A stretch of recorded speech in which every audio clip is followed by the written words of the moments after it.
will also ensure that any action taken in line with the provisions of the repeal statute are legitimized as long as they are not in contraventions of the provisions of the new law. Hence, it is being introduced as a new legislation incorporating standard provision found in all modern laws drafted in India.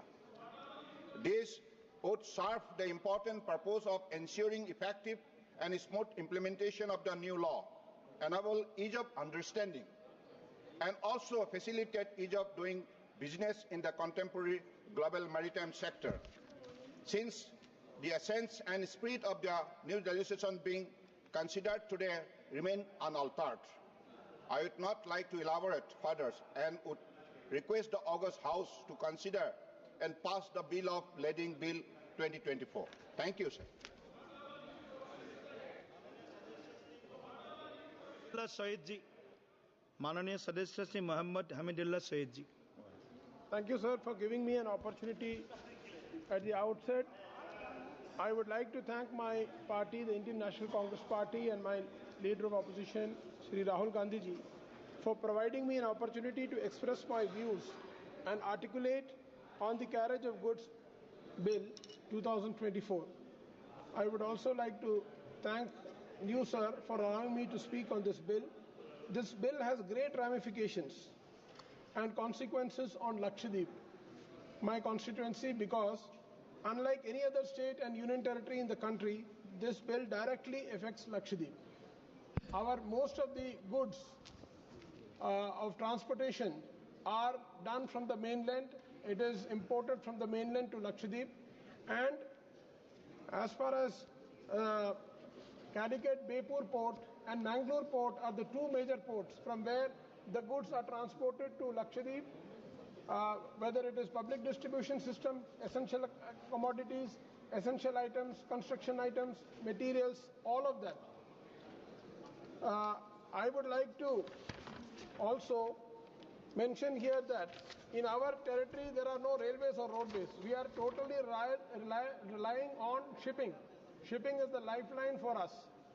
In the passenger ships, we are transporting the goods along with passengers, and there are exclusive barges which are transporting the goods from the mainland to the islands.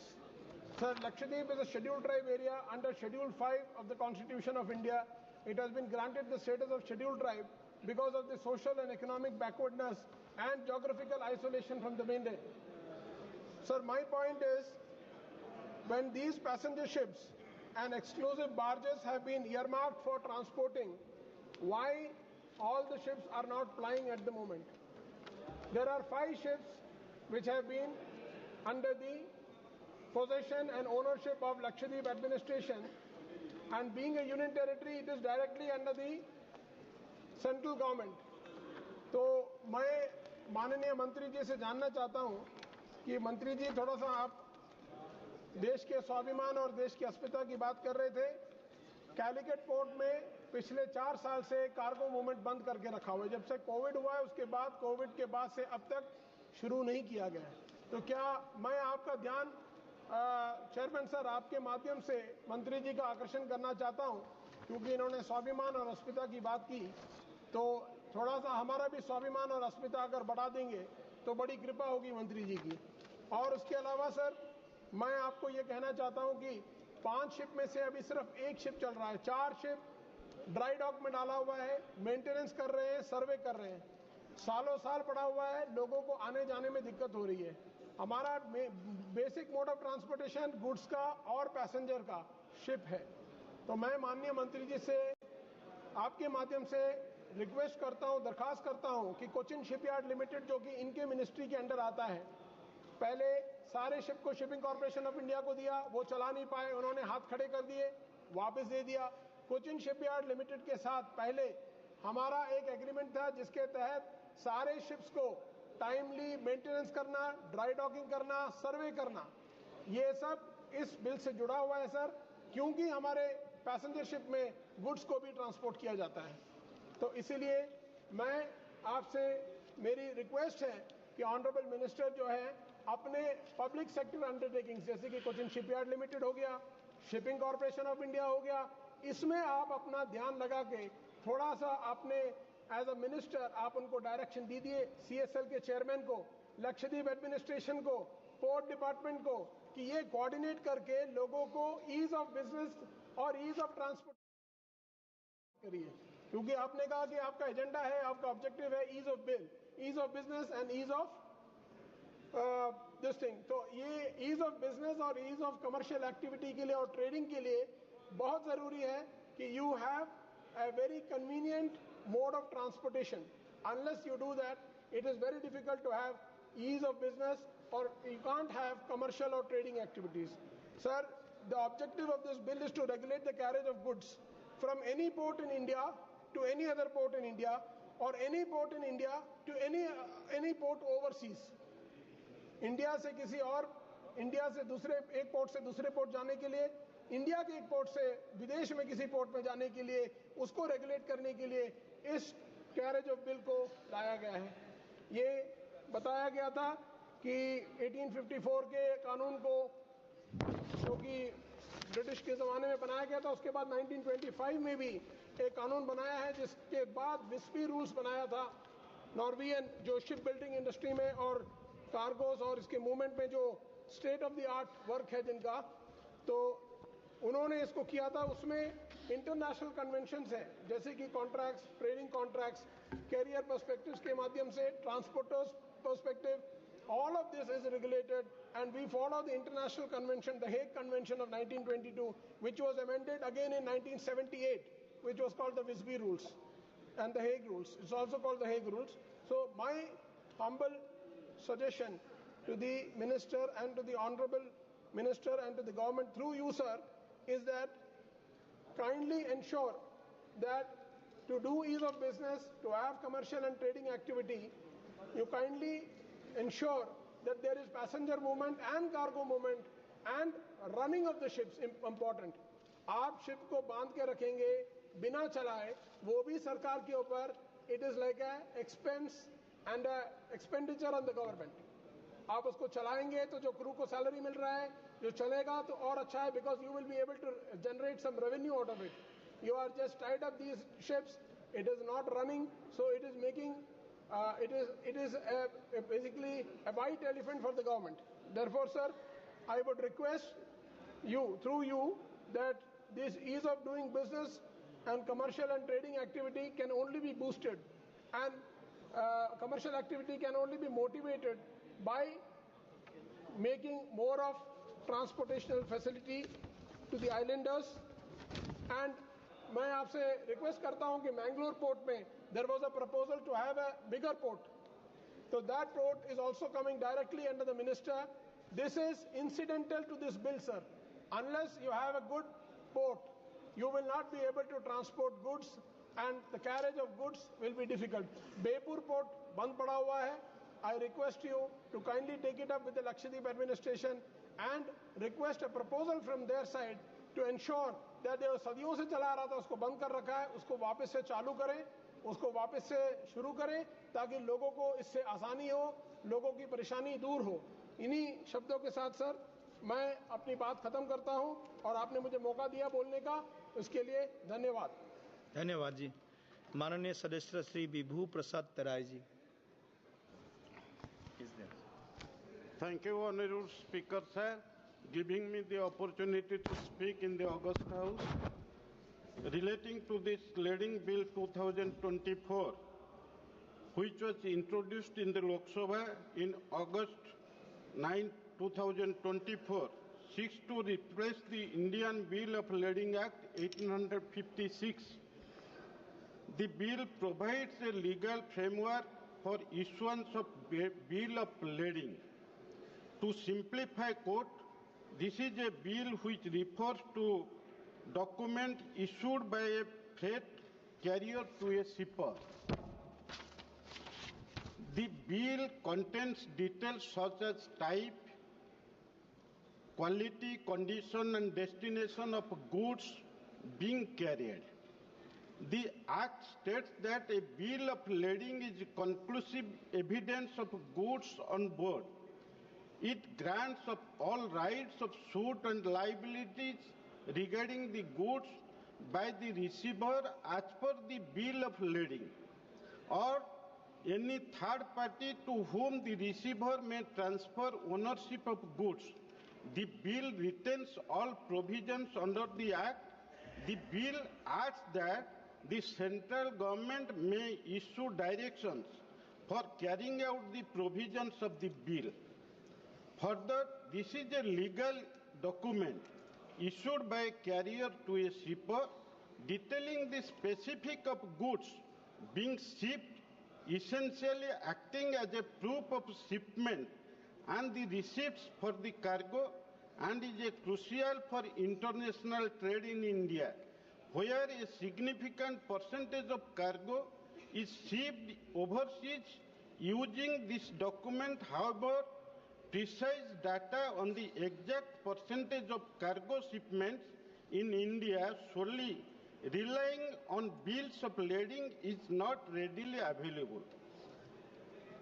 So, the Lading Act 1856, which is going to be amended relating to this bill only to transferring of all rights in respect of the central a contract contained in the bill of lading, along with the property to the consign or endorse of the bill of lading, ensuring that transferred bill of lading in the hands of a bona fide holder to be treated as a conclusive evidence of the goods being laden on board. So, though the substantive aspects of the said Act continue to remain relevant, being a pre-independent statute, it is imperative that the provisions of the said Act require to be revised without changing the substance or spirit of the said Act, so as to bring in line with modern legislation in order to facilitate simplification and ease of understanding. Further, a new provision is proposed to be incorporated in empower the central government to issue directions to carry out the provisions of the proposed legislation. So, in the context of what incident had happened in Odisha, in Paradip port in 2009, one Mongolian vessel, MV Black Rose, carrying a cargo of 20,847 metric tons of iron ore and 920 metric tons of furnace oil, sank near Paradip port, Odisha, under mysterious circumstances. Actually, it was engaged in illegal transportation with false documents. Actually, who was the owner? Till today, it was not known to the government till today. It was happened when Congress was ruling the country. At that time, I was the MP of that constituency, Jagatsinghpur MP constituency. Yes. At that time, when this incident happened, at that time, that government of Congress could not trace out the owner of the ship, and till today, it is under the investigation. That's why this lading bill is required, because we know now our government of India, under the efficient leadership of our beloved Prime Minister Narendra Modi ji and Shipping Minister Sarbanand Sonal ji, actually they have taken so many steps to carry out the business relating to sea. Yes. So, in this context, I would like to mention here that Odisha is enriched with so many minerals, like iron ore, manganese, coal, and so many minerals are there. and our coastline is around for 80 kilometers from Ganjam to Baleshwar. So many ports have been established, like Paradip, Gopalpur, and Dhamra ports are there. So it is also the planning of our government of India. It is the planning of our Honorable Shipping Minister and beloved Prime Minister. So many ports will be established not only all over India, in our states also. Yes. So by the government and by the PPP mode of investment, so many ports are going to be established in Odisha.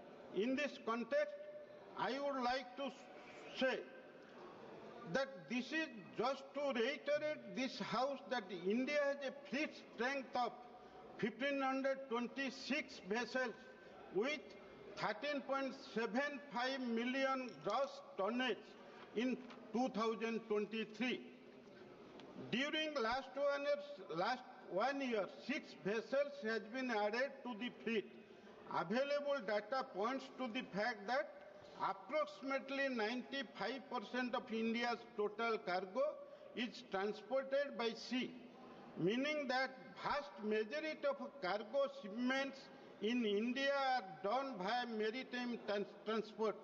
This translates to around 95% of the country's EXIM merchandise trade by volume being moved by sea. So, in this context, I would like to say, by this act, which our government has decided to enhance the business by sea route, so it can strengthen our economy.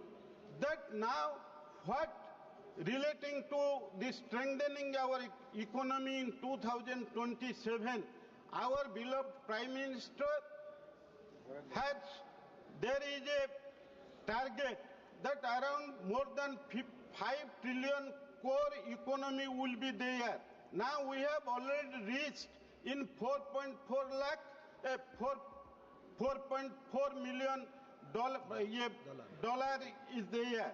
So that's why when we are going to become the third largest economy in 2027, in this context, the business relating to sea route, so in which way our government has taken steps, efficient steps, so that in future our country will become a developed nation in 2047. It is a step taken by the central government. That's why, again, I would like to reiterate that our beloved Prime Minister and our Shipping Minister, in which way they have taken this bill so that it will enhance our and strengthen our economy in future. Thank you. Thank you, Honourable Member. Honourable Member, Srimati Pratima Mandalji.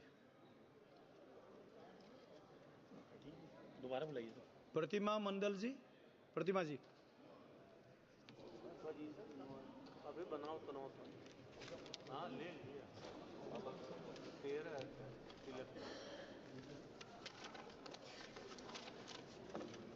Sir, on behalf of All India Trinamool Congress, I rise to speak on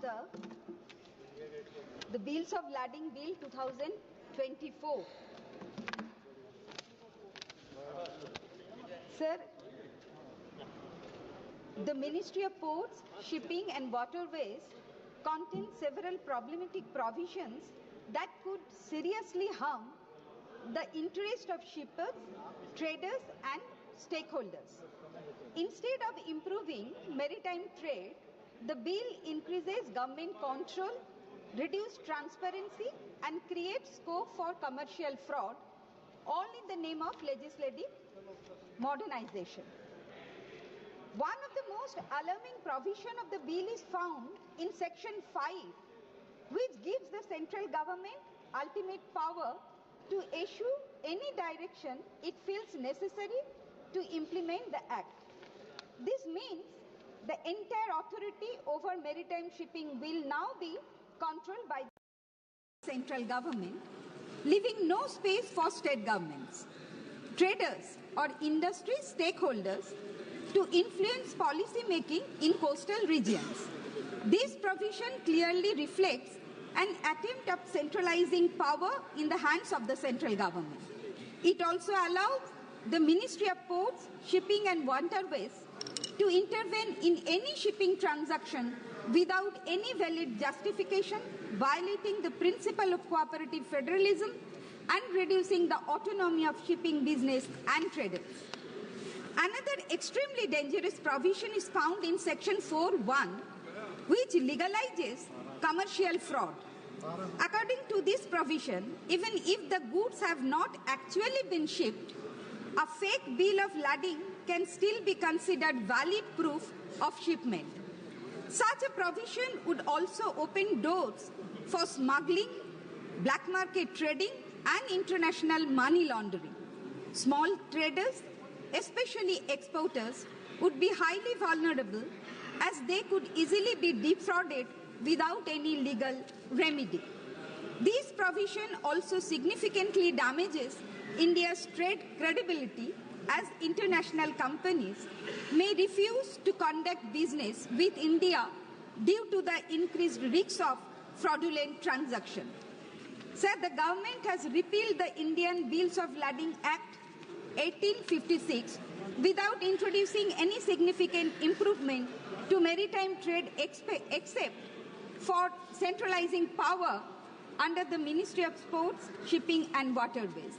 This is merely a policy to introduce unchecked government power over maritime commerce. Another extremely unfair provision appears in Section 2 of the bill, which states that all legal and financial liability for any dispute or contract breach will automatically fall on the consignee. That means the person receiving the goods. So this means that even if the shipping company or the seller is at fault, the consignee will still be held legally responsible. This is extremely unjust, especially for small businesses, SMEs, and exporters who may end up paying heavy penalties for mistakes they did not commit. So this provision discourages smaller companies from engaging in maritime trade. It also completely ignores consumer protection, as the bill offers no legal remedies for consignees who receive faulty, incomplete, or fraudulent shipments. So another major flaw of the bill is that it does not regulate freight charges. Shipping lines, freight companies, and consignment agents often increase freight charges arbitrarily, especially for small businesses. The bill does not set any regulations or price caps, which can massively affect small and medium-scale enterprises as they will struggle to afford shipping costs. So instead of supporting small businesses, the bill appears to protect large shipping corporations, allowing them to charge any price they want without government regulation. So this would further push small businesses out of maritime trade. Weakening India's domestic market, the bill exhibits a clear pro-corporate bias, offering no protection to smaller trades or exporters. The bill gives the central government complete power to control shipping lines, manage shipping documents, transfer ownership of goods, and interfere in private maritime contracts.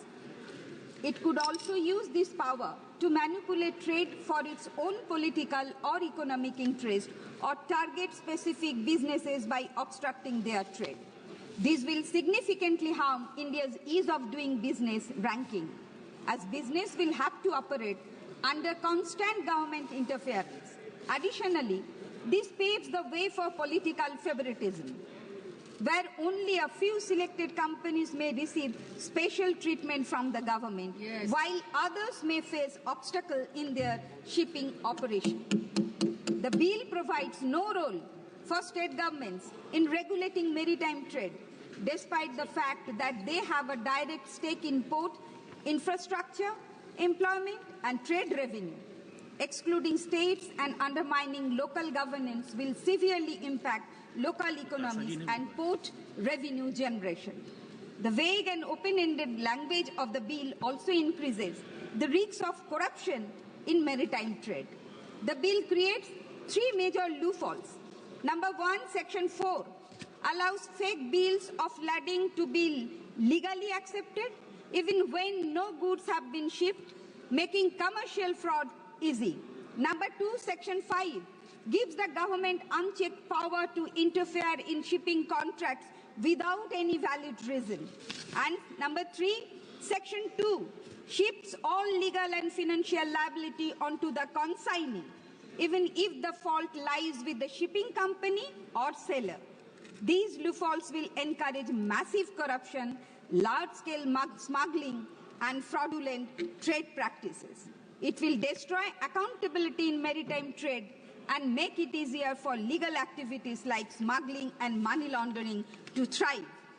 Sir, the bill also creates confusion and uncertainty in international trade. Foreign investors and shipping companies may feel hesitant to do business with Indian traders because the government now has the power to make sudden policy changes or interfere in trade contracts. This could damage India's reputation in global trade and may even lead to trade restrictions, penalties, or sanctions against India for not following international shipping standards. The bill also fails to modernize maritime trade by completely ignoring digitalization, making it harder for India to keep up with modern global shipping practices. Modern maritime trade also requires arbitration, framework, or mediation systems to resolve conflicts efficiently, which are clearly absent here. The Bill of Lading 2024 is not a progressive legislation amid a modernizing trade. Instead, it is a blatant power grabbed by the central government to centralize maritime power.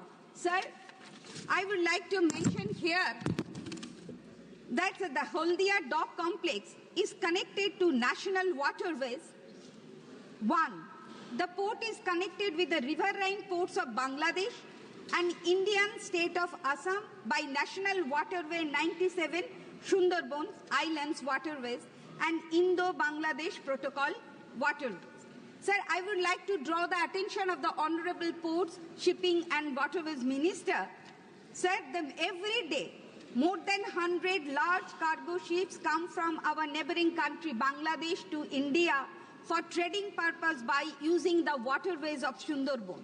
These cargoes cross several rivers around the Sundarban Delta, like Muriganga, Matla, Thakurain, Vidyadhari, Piali, etc., leading to soil erosion and thereby causing severe damage of riverbank embankment of entire Sundarban area. Agricultural lands and ponds are getting polluted and becoming infertile, and mud houses of the residents of Sundarban are being damaged by saline water which passes through the broken embankment. The most alarming thing is that many islands like Kumirmari, Shadjelia, Chotomollakhali, Amtoli, Moushuni, Ghoramora, etc. are becoming vulnerable, struggling to exist due to heavy waves that hit and submerge the islands during the movement of large cargoes. Sir, these worsening by rising sea levels caused by climate change also. Sir, to protect our Sundarban and residents of the area, our Honorable Chief Minister Mamata Bandyopadhyay has sanctioned 27 crore for construction and repairment for the embankment of Sundarban area. So I would like to request the central government, and the Honorable Minister is present here, that either the trade should be conducted by road transportation or the Ports, Shipping and Waterways Ministry should provide financial assistance for maintenance and construction of river bank embankment of entire Sundarban Delta. Thank you, sir. Thank you, Honorable Member. Honorable Member, Sri K. Biraj Swamiji. Thank you very much, sir, for giving me an opportunity to speak on this Bills of Lading 2024. Sir, I would like to thank the Honourable Minister for naming it as the Bills of Lading Bill of 2024 instead of calling it in some Hindi name, which would not have been found it easy for us to understand or even comprehend, sir. So I was also trying to check the dictionary for English words, and I was actually surprised for several words like computer, mouse, and all those things. The actual translation in Hindi is only transliteration, sir. They call that as computer as a computer and a mouse as a mouse. Probably for the bills of lading, there probably is not an appropriate word in Hindi. I do not know. Maybe they can explain when they give a reply about this, sir. Hai Hindi hai, Bahan Patra. Okay. Okay, sir. So I should then thank the minister doubly that they have not changed the name from English to some other language, either Sanskrit or Hindi, sir. Sir, I would like to say that maritime trade is not something new, sir. Maritime trade has been here in India for several centuries, and especially in Tamil Nadu. You have to remember that the Cholas were one of the tallest kingdoms at a point of time, sir. It is very underscored in Indian history, sir. We talk so much about the kingdoms in the north, about the Chalukyas and all those dynasties. But the Chola dynasty is one of the largest because they were one of the biggest maritime routes, sir. When China was having the Silk Route, we had probably something like a sea route which was connecting Tamil Nadu to several parts of the northeast and even up to places like Greece and Persia, sir. So we have had evidences, archaeological evidences, which show that these Cholas were doing trade where Indian artifacts have been found in those countries, and their artifacts have been found in Tamil Nadu, sir. Sir, I would also like to mention at this point, Tamil Nadu has broken the historical record where everybody used to say that the Iron Age was only about 1200 BC. But recently there has been a find in Tamil Nadu in one of your archaeological sites where they have dated back the Iron Age to 5450 years ago, sir. It's about 3450 BC. So, and our Chief Minister had announced this, and it is sad that the Union government, neither the Prime Minister nor any of the ministers are even acknowledging this, sir. I'm sure that had this happened in Gujarat, everybody would have been very proudly talking about it, speaking about it, and all those things. So I hope that somebody over there responds and acknowledges that the Iron Age has been rewritten in history from Tamil Nadu, sir, because Tamil Nadu is also a part of India. Kindly consider that Tamil Nadu is a part of India and do not look at us as we are outside of India. The reason why I say that is, whenever a fisherman from any other state, like for Gujarat or anywhere, if he gets into a distress, he is called as an Indian fisherman. But the moment there is a person from Tamil Nadu who is a fisherman having a problem in the Sri Lankan waters, they immediately say it's a Tamil fisherman. They don't call it as an Indian fisherman. So I hope this government would look at Tamil Nadu people also as part of this country and extend the same benefits, sir. Yes. Sir, coming to the bill, sir, apart from historical sites, even during the British period, we had one famous person, sir, Vau Chidambaranar, who bought 2 ships, and he was flying it from Tamil Nadu and Sri Lanka, sir. In spite of the British oppression, they were trying to oppress his business. They were trying to, finally they imprisoned him, they tortured him, and then he died as a poor man. But he was the one who actually started off the Indian maritime trade, even during the British era, sir. And commemorating his efforts and his laudable work which has been done, we have named one of our ports in Tamil Nadu as VOC Port, sir, Vau Chidambaranar Port in Thoothukudi, sir. That is the constituency of our parliamentary floor leaders' constituency, sir. So I hope that the government also does enough so that for the improvement of the ports over there and all other ports in Tamil Nadu also, sir. Sir, even during the earlier period, in Tamil Nadu, we have one song being sung, sir. Velli pani malai meedu lavuvom, adi melai kadal muzhudum kappal viduvom. This was sung several years back, sir, which talks about we will walk in the silver-clad snow mountains, and we'll also go maritiming into the far out seas. So this is the extent to which the Tamil people have scaled great heights, sir. Sir, coming to the bill, this bill is actually talking about the responsibility of any goods to ensure that the safety of the goods and the economic consideration of the people is taken care of. So there is a person who is going to be sending a product, goods, and it is being shipped where the carrier is responsible for it, and on the receiving end, the person who is finally going to get that. So all these people's interests have to be taken into account. So for this, they have something called as a bill of lading, sir. And this bill of lading is something which is a physical format, sir. Sir, I'm surprised because this government talks so much about advanced India, shining India, and electronic India, and all these things. But this is a process where several countries have started using something called as an electronic bill of lading, sir. You don't need to have a physical copy. The only reason why they have changed this bill is because this act, Bills of Lading Act, is of 1856, sir. In fact, they had made a presentation of this bill in the parliament. Sadly, when I went to attend that, there was not even a facility for translation, sir, and the presentation was made in Hindi. Then I had to have somebody sitting behind me, and then I had to have him translate that to me in English, and I had to take part. Inside the parliament, that MPs from several states are coming and the translation is not available, was actually a very, very sad state of affairs. So after that, I went and complained to the Honorable Speaker also, and he assured that in future that all parliament meetings which are held inside the parliament, they will have translation services provided. And even when the officials were presenting, I went through the bill and I asked them, what is the purpose for changing this, this bill? Why are you bringing this new bill? They said, sir, there is no change excepting the year in which it is being made.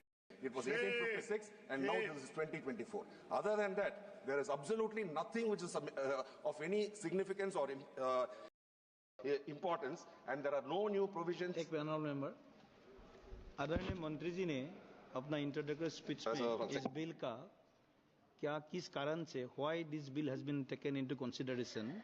This was well spoken by the honorable minister when he was giving his introductory speech. You were not supposed to be here at that time, so you please listen to him carefully. And then, but what you have talked in his chamber, it is not to be mentioned here. You talk about the bill. Yes, please go. No. You did not understand what I am trying to tell you. Okay. No, you please let me. Sir, I was not referring to the minister's speech at all. I was only stating that the person who had made the presentation, you can ask, it is all video recorded, sir. It is available on YouTube even today. You can go and see, you can Honorable see Minister, the interaction. you have to check it. The officials are the ones who gave me this reply when I inquired about this. You have to check it. Honorable Minister. Yes, please. Sir, just a minute. Honorable Minister, just a minute.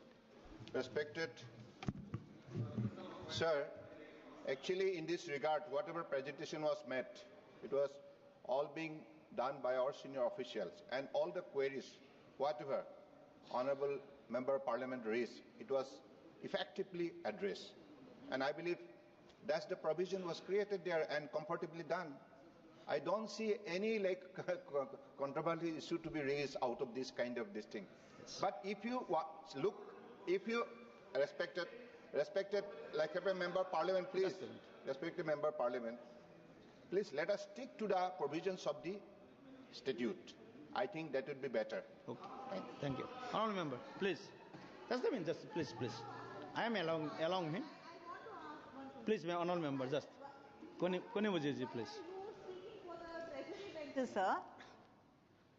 What? Why is the chair speaking for the treasury benches? You are supposed to protect us. I am allowed. Sir. I am allowed. For the treasury benches? No. You are representing us also. No. You are representing this chair us is for also, all. sir. Yes, that is exactly what Honorable you say. member, very strong. Honorable member. Custodian of the... Sir, yes, I know him. Sir, I will clarify the misunderstanding. Okay. No, sir. Sanjay, sit down, Sanjay. Sir, you had assumed that I was not here when the minister made his presentation. I would like to correct that I was here when the minister had made his presentation. But you did not understand what I was trying to say. What I was trying to say was that during the meeting over there, the officials, they told us that there is no change in the provisions or any of the content other than the year in which it is being done. So I asked them, is it because it was during the colonial period that this bill was brought, that this act was brought, that they are changing it, and they just laughed. So I'm just wanting to highlight. I truly understand what you have saying.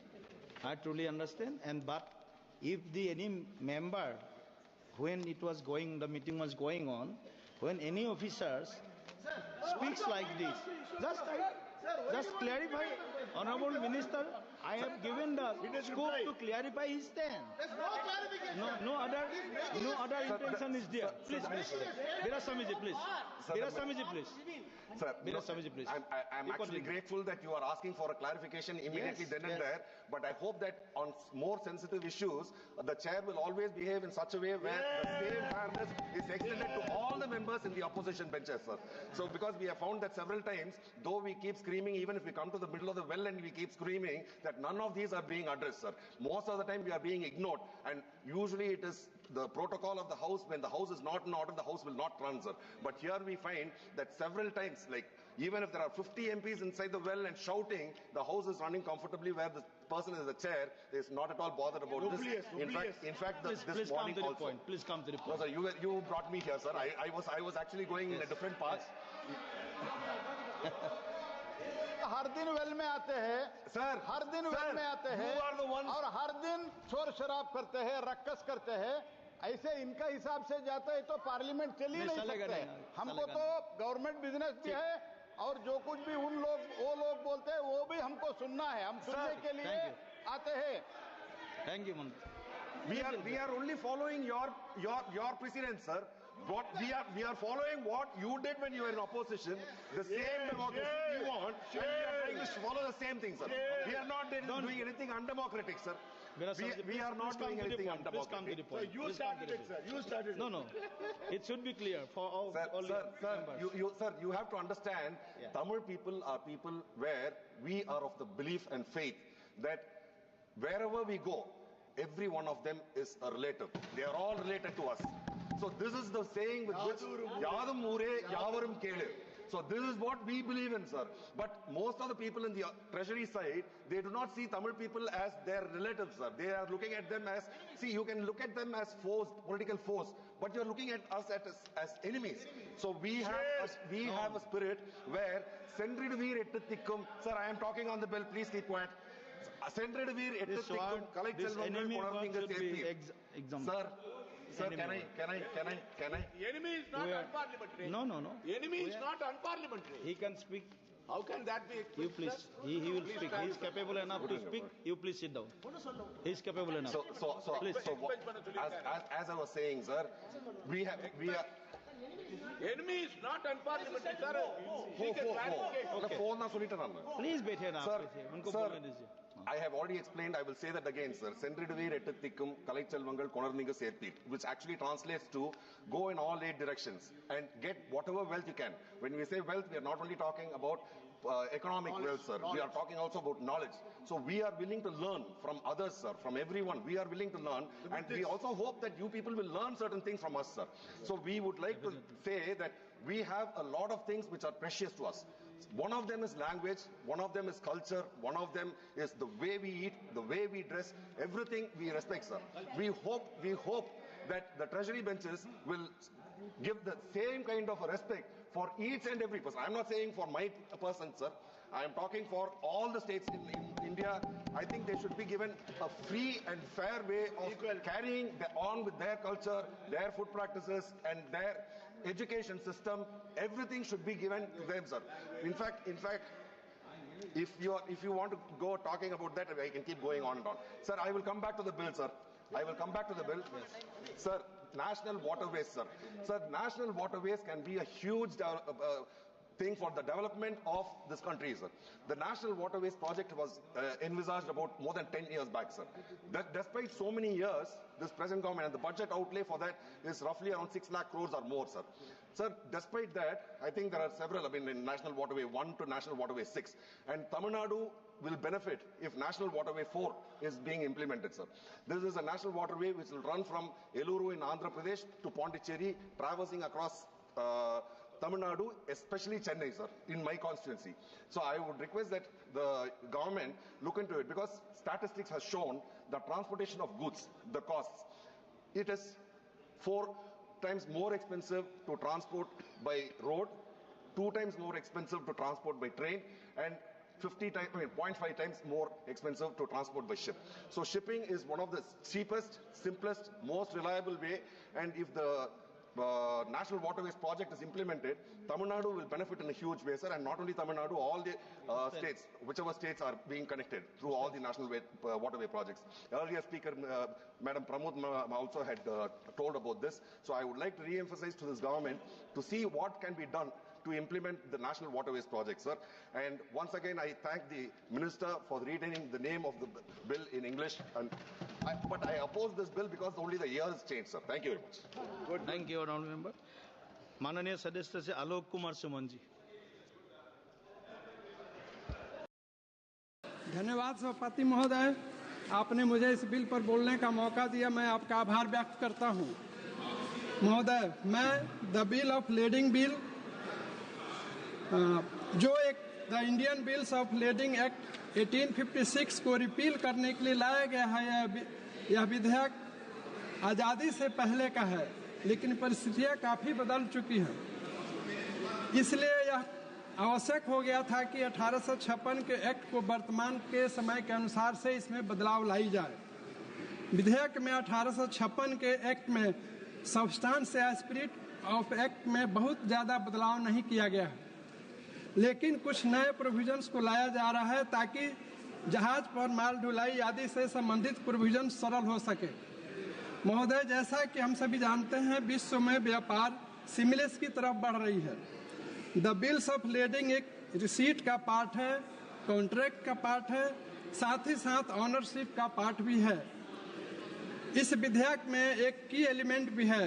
महोदय, वर्तमान विधेयक के section 2 में bills of lading के अधिकारों को कॉन्साइनी या endorsee के निहित में उसके हित में किया गया है तथा सभी सामानों की लायबिलिटी जो कि उनके नामों में उल्लिखित है की गई है। महोदय, the bill of lading bill 2024 के सेक्शन 3 में यह प्रोविजन लाया गया है कि जहाज पर माल भेजने वाले असली मालिक के अधिकारों में छेड़छाड़ नहीं हो। इस विधेयक के सेक्शन 6 में केंद्र सरकार को सक्षम बनाया गया है कि इस अधिनियम के सभी अथवा किसी भी प्रावधान को उपयुक्त समझकर निर्देश जारी कर सकते हैं। महोदय, वर्तमान विधेयक समुद्र के रास्ते माल की ढुलाई संबंधी एक कानूनी दस्तावेज है। भारत में समुद्री विरासत 7,500 किलोमीटर विशाल और गतिशील है। वर्ष 2023 में विश्व के व्यापार में 16% का योगदान रहा है। महोदय, भारत समुद्री क्षेत्र वाणिज्य, कनेक्टिविटी और अंतर्राष्ट्रीय सहयोग के लिए एक महत्वपूर्ण कड़ी के रूप में उभर रहा है। यह देश के व्यापार का लगभग 95% मात्रा के हिसाब से और 70% मूल्य के हिसाब से संभालता है। वर्तमान विधेयक के पास होने से यह स्वीकृति मिलेगी कि माल किसी विशेष जलयान से निर्दिष्ट गंतव्य तक सुरक्षित भेज दिया गया है तथा सही सलामत पोत मालिक की कस्टडी में आ गया है। महोदय, मैं इस महत्वपूर्ण विधेयक पर अपनी बात रखते हुए माननीय मंत्री जी पोर्ट्स, शिपिंग और वाटरवेज का ध्यान अपने नारायणी रिवर फ्रंट की ओर आकृष्ट करना चाहता हूं, जो मेरे संसदीय क्षेत्र गोपालगंज में है। विगत वर्षों में मंत्रालय ने 6.62 करोड़ रुपए इसके लिए आवंटन करने के बाद काम भी शुरू किया गया था तथा 2 घाटों को बनाया भी गया था। गंडक नदी या नारायणी नदी को नेशनल वाटरवेज 37 घोषित किया गया था, जो भैंसा लोटन बराज से गंगा नदी हाजीपुर में नेशनल वाटरवेज 3 में मिलाने की है।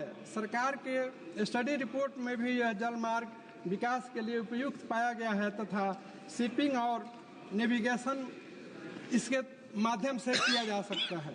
महोदय, सदन के माध्यम से मैं माननीय मंत्री जी से आग्रह करता हूं कि नारायणी रिवर फ्रंट के जल मार्ग 37 को विकसित करके पोटेंशियल कार्गो का परिचालन शुरू किया जाए ताकि मेरे संसदीय क्षेत्र गोपालगंज भी जल मार्ग से व्यापार कर सके। महोदय, मैं इन्हीं शब्दों के साथ अपनी इस बिल पर अपनी बात रखते हुए बिल का समर्थन करते हुए अपनी बात समाप्त करता हूँ। धन्यवाद सभापति महोदय। धन्यवाद माननीय सदस्य। Honourable member Shri M Shri Bharat ji. Thank you, sir.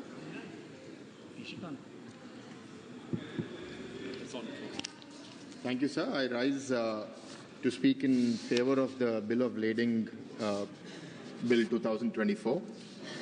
So largely the intention to really provide legal framework and ensure that any open ends are tied up with this bill is a part of the larger agenda to improve and strengthen the maritime sector.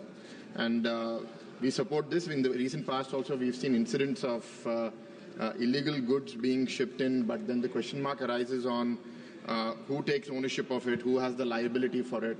I'm glad that this bill does that and also gives flexibility to the central government to issue directions as and where needed based on the current changing circumstances. Speaking about the maritime sector overall, sir, I'm happy to see that our overall cargo handling capacity has doubled from about 800 million tons per annum to about 1630 million tons per annum as of March 24, indicating the commitment of the NDA government towards developing maritime trade. 9 Indian ports are ranked amongst the top 100 ports globally, and I'm sure over the years many more will show up on those rankings. We're seeing how global events are disrupting maritime trade, like the Russia-Ukraine war, that are leading to shipping delays, higher costs, and impacting all our industries. And a large part of our trade, over 95%, happens through the shipping sector, and 70% of the value comes from the shipping sector. So, sir, there are many things that we need to do to ensure that we remain competitive and increasingly compete with the global market in this. I think the resources that need to be put in this direction, I have a few points on that, sir, which I would like to put in front of you to the government also. One is the high freight costs that have increased in the last few years because of the global uncertainty. How do we reduce that? The next is the shortage of containers. I think India should invest more into developing our own containers. The dependence of carriers from international companies, I think doing more manufacturing. So recently, the Hindustan Shipbuilding Yard in Visakhapatnam was awarded a contract for building 3 ships. I think we need to be doing a lot more of that, and not just building more ships, but building the so-called motherships, the really large ships which require drafts of 18 meters or more. In fact, in Visakhapatnam, we are unable to receive that because our draft sometimes doesn't meet that depth requirement. And the major disincentive right now is that the shipping lines are expected to invest into that dredging behavior, which often doesn't happen. So the request is, if the government can provide a dredging subsidy to places like Visakhapatnam and other parts of the country, I think we will be able to bring in and reduce the transshipment costs so that we'll be able to do it in our ports itself. The next, sir, is within the shipping ecosystem, a small request from my parliament. We have invested about 100 crores to develop a cruise terminal in Vizag port, but not having an e-visa facility over there is limiting our ability to conduct more cruises over there. Request that the government takes a favorable view on that. I also want to appreciate the government for the turnaround time in major ports. In 2013-14, it was about 94 hours. Now it has come down to 48 hours in 23-24, showing a massive improvement in the efficiency of the shipping sector. And there are many other points, but overall, I think investment into this would be critically relevant for our future, and Andhra Pradesh would be very happy to partner on this, because recently we have announced our maritime policy. We have almost 1,000-kilometer coastline, and we have notified about 14 ports, both large and minor. And we will actively seek the support of the central government and support any regulation that makes this industry more transparent, more agile, and more ready to adapt to the changing global conditions and make us a competitive force in the maritime trade. Thank you. Honourable Member Sri Birendra Singh Ji.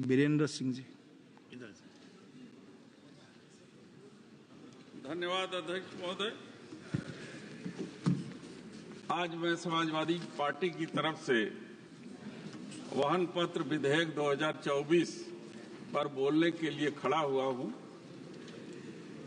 समुद्री जलमार्ग निश्चित रूप से आयात और निर्यात का एक अच्छा साधन है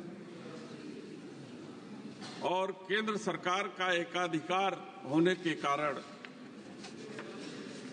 और राज्य सरकार को कोई विशेष उसकी सहभागिता नहीं रहती है। जल परिवहन पोर्ट हमारी आर्थिक स्थिति को बढ़ाने का बहुत महत्वपूर्ण साधन है और जिसपे आयात और निर्यात करने वाली एजेंसियों के माल की सुरक्षा, माल ढुलाई और उनको देश विदेश से आयात और निर्यात करने के लिए इतनी सस्ती परिवहन सेवा संभवतः जो है देश में नहीं है। हम चाहते हैं कि जो विधेयक लाया गया है उस विधेयक में व्यापारियों के माल के सुरक्षा की गारंटी हो, डैमरेज और वारफेज चार्ज जो पोर्ट पे लिए जाते हैं उसके बहाने जो व्यापारियों का शोषण होता है वो शोषण को कम किया जाए और उसका सरलीकरण किया जाए और जो माल डैमेज हो जाते हैं इंश्योरेंस कंपनियां उस डैमेज माल का मुआवजा भी वो देने से कतराती हैं। तो मैं सरकार से कहना चाहता हूं कि जो विधेयक लाया गया है वो विधेयक में संशोधन करते हुए कुछ व्यवस्था ऐसा किया जाए कि ताकि इंश्योरेंस कंपनियां समय पर व्यापारियों के उनके डैमेज का भुगतान समय सीमा के अंतर उपलब्ध करा दे। हमारा जनपद वाराणसी है उत्तर प्रदेश में, सरकार ने फैसला किया है कि गंगा में जल परिवहन के द्वारा यात्री के आने जाने की सुविधा और साथ ही साथ माल ढुलाई के साधन भी हम वहां उपलब्ध कराएंगे ताकि परिवहन भाड़ा कम होने से व्यापारियों को लाभ हो सके, महंगाई कम हो सके। लेकिन अफसोस की बात हम आपसे कहना चाहते हैं कि जनपद वाराणसी में मिल्कीपुर में वहां पोर्ट बन रहा है, करीब 3000 परिवार गरीब हैं जो बसे हुए हैं, उनको मुआवजा नहीं दिया जा रहा है, उनको जबरदस्ती बेघर किया जा रहा है।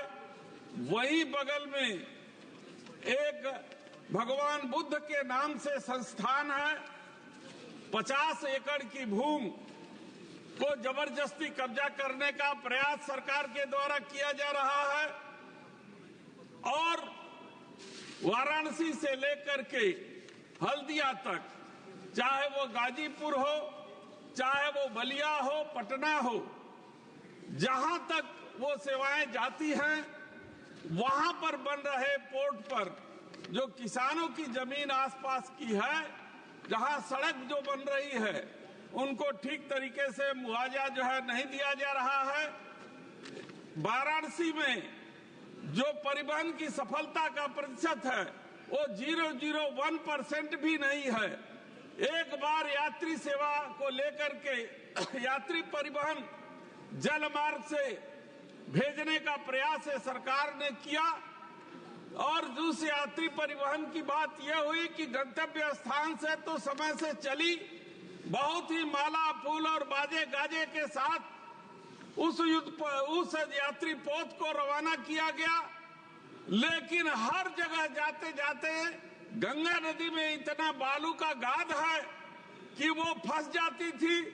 फिर वहां से डोजर लगा करके किसी तरीके से जैसे पीछे से ठेल करके आगे बढ़ाया जाता था, फिर आगे जाकर के जो है बलिया में फंस गई, फिर आगे जाकर के वो पटना में फंस गई। अंततः जो यात्रा 15 दिन में खत्म होनी थी वो यात्रा करीब 1.5 महीने बाद जो है अपने गंतव्य स्थान पर पहुंच सकी। मैं जानता हूं कि माननीय प्रधानमंत्री जी का ये सपना है कि बनारस से जल परिवहन सेवा को शुरू किया जाए, इसलिए मैं आपके माध्यम से माननीय प्रधानमंत्री जी से अनुरोध करना चाहता हूं कि वहां आवश्यक धन उपलब्ध करावें ताकि गरीबों को मुआवजा मिल सके, ताकि गंगा को और गहरा किया जा सके, ताकि वो परिवहन सेवा ठीक तरीके से अपने गंतव्य स्थान पे चल सके। पानी गंगा में नहीं रहता है, सिंचाई के पंप स्टेशन बंद हो जाते हैं, किसानों की सिंचाई नहीं हो पाती है, गर्मी के दिनों में लोगों को पानी नहीं मिल पाता है। तो कल्पना कीजिए कि ऐसे स्थिति में जो है जल परिवहन सेवा कैसे वहां चलाई जा सकती है। इसलिए मैं आपसे इस विधेयक पर अपनी बात रखने के लिए आया हूं कि आप आवश्यक धन उसके लिए उपलब्ध कराइए, और जो मैंने पहले कहा कि जो आयात और निर्यात करने वाले व्यापारी हैं उनका शोषण न हो सके, उनको इंश्योरेंस हो सके डैमेज और मार्फेज चार्ज के जरिए, ये सारी व्यवस्था आप करें ताकि ये सस्ती परिवहन सेवा देश को उपलब्ध हो सके। मैं माननीय अध्यक्ष जी को धन्यवाद देते हुए अपनी बात को समाप्त करता हूँ। धन्यवाद जी। माननीय सदस्य श्री अरविंद सावंत जी। Thank you, Chairman, sir. The bills of Leading Bill 2025-24. On this bill, I would like to express my views over here. The Honorable Minister has placed it with some recommendations, some comments on it. While doing so, he spoke about the Asmita of India. I did not understand where the Asmita lies in the bill. Because the bill was a colonial bill, was there in 1925, which was based on the Visby rules, Visby rules. Those have been changed. Simplification has been done. You yourself have accepted it, that you have done a simplification in the bill. The major changes in the bill is replacing the term rules with applicable rules reflecting modern standards. The bill also grants the central government the authority to amend these rules through notification in the official gazette, allowing for a swift updates while maintaining parliamentary oversight. I welcome this bill. It's not that I'm opposing the bill, but there are certain lacunae in it. The perspective of the bill, the aim of the bill, the object of the bill. While doing so, do we look at the fact, what is happening practically? When you say that the substantial aspects of the said act are relevant in the present context, since it is a pre-independence legislation, the language therein requires simplification without changing the substance or spirit of the provision, so as to bring in line with the drafting practices followed in recent Indian statute, and in order to facilitate ease of understanding. The ease of understanding and ease of business. There are two terms are different little bit, I feel. Simplification of the language of the provision of the Act by dividing long sections into sub-clauses in the bill for ease of understanding to the extent possible without changing the substance or spirit of the provision. The fact that you have not changed the spirit, not the structure also, not the substance also. So what is the change in it? And what for it has been brought? Just for the sake of that, it was a colonial bill. Now Indian government is bringing this bill. So therefore the Asmita is coming in your mind. I don't know where the Asmita is lying in this. But the fact remains, sir, some of the clauses when you say that right of stoppage of transit or claims for a freight not to be affected. Now right of stoppage of in transit, the pirates are also stopping it. What is the provision to protect that? Something has to be seen in in any port.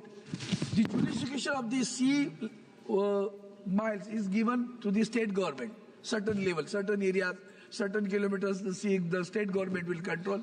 Beyond that, the central government will control. International border also comes in. It happens in the case of the fishermen also.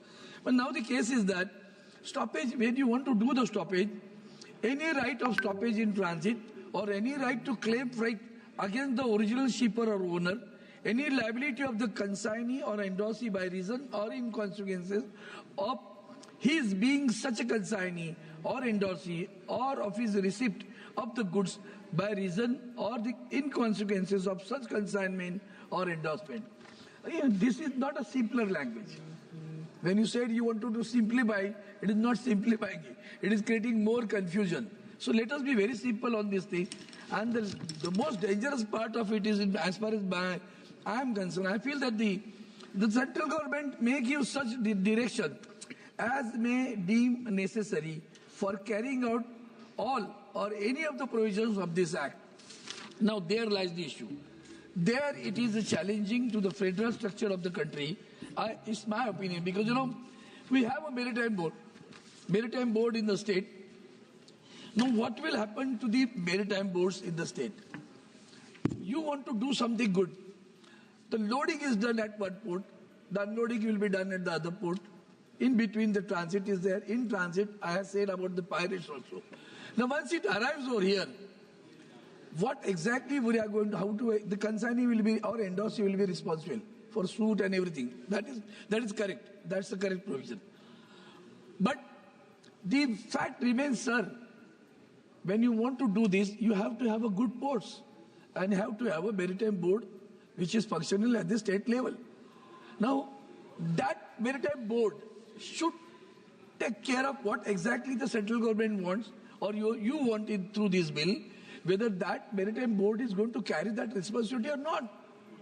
Who is going to carry it? Central government. Or central government will monitor it or give a directive to the maritime board. Or you are going to make a maritime board non-functional? That answer has to be given by the minister. I feel it is a rather very, evasive action of the central government in the maritime board of the state government. Now, as far as Mumbai and Maharashtra is concerned, you are well aware, you come many times in Mumbai. The Mumbai port was the best port of the country. Of late, you have gone for a ward one. There is opposition, strong opposition, resentment is there, strong opposition, the agitations are going on. I do not want to politicize the issue over here. But when you are developing it, you are bringing the sand from the Gujarat to Wardwan Bandar to reclaim the land over there or sea land over there. Okay, good. Why not from Mumbai port? If you do it, the draft of the Mumbai port will increase automatically. You need sand. You bring it. The dredging has not been done. The stilting has not been done for a long years.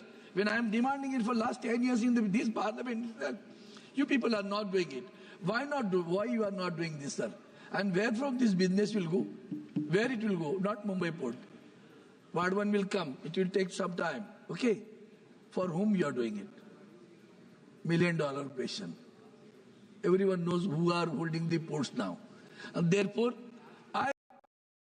while doing so, I, with a folded hand, request you, don't ignore Mumbai. Don't have a revengeful action.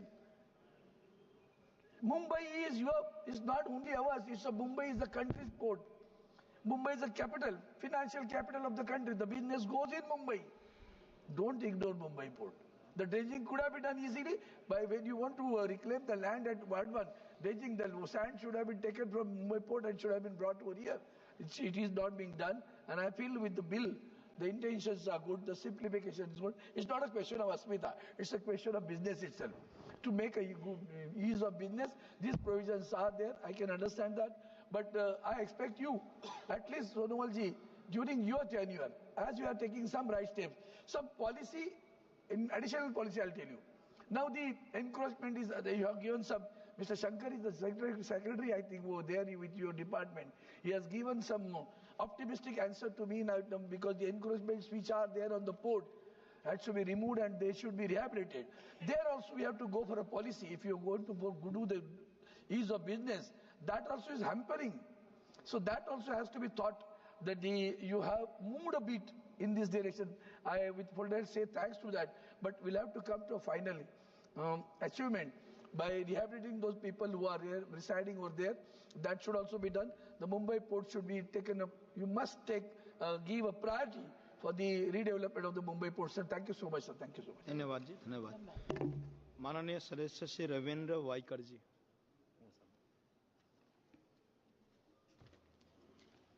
धन्यवाद सभापति महोदय. Bill of landing bill 2024 पर बोलने का अवसर देने के लिए पंतप्रधान श्री नरेंद्र मोदी जी पठानकोट परिवहन और जलमार्ग मंत्री श्री सर्वानंद सोनवाला जी और सरकार का सहृदय से आभार व्यक्त करता हूं। ये विधेयक समुद्री व्यापार यानी मैरीटाइम ट्रेड को सुगम और पारदर्शी बनाने तथा ईज ऑफ डूइंग बिजनेस को बढ़ावा की दिशा में ऐतिहासिक कदम है। सबसे पहले मैं माननीय प्रधानमंत्री जी का अभिनंदन करना चाहता हूं कि उन्होंने गहरे पानी वाले मेगा पोर्ट वाधवन की आधारशिला रखने के लिए धन्यवाद देना चाहता हूं।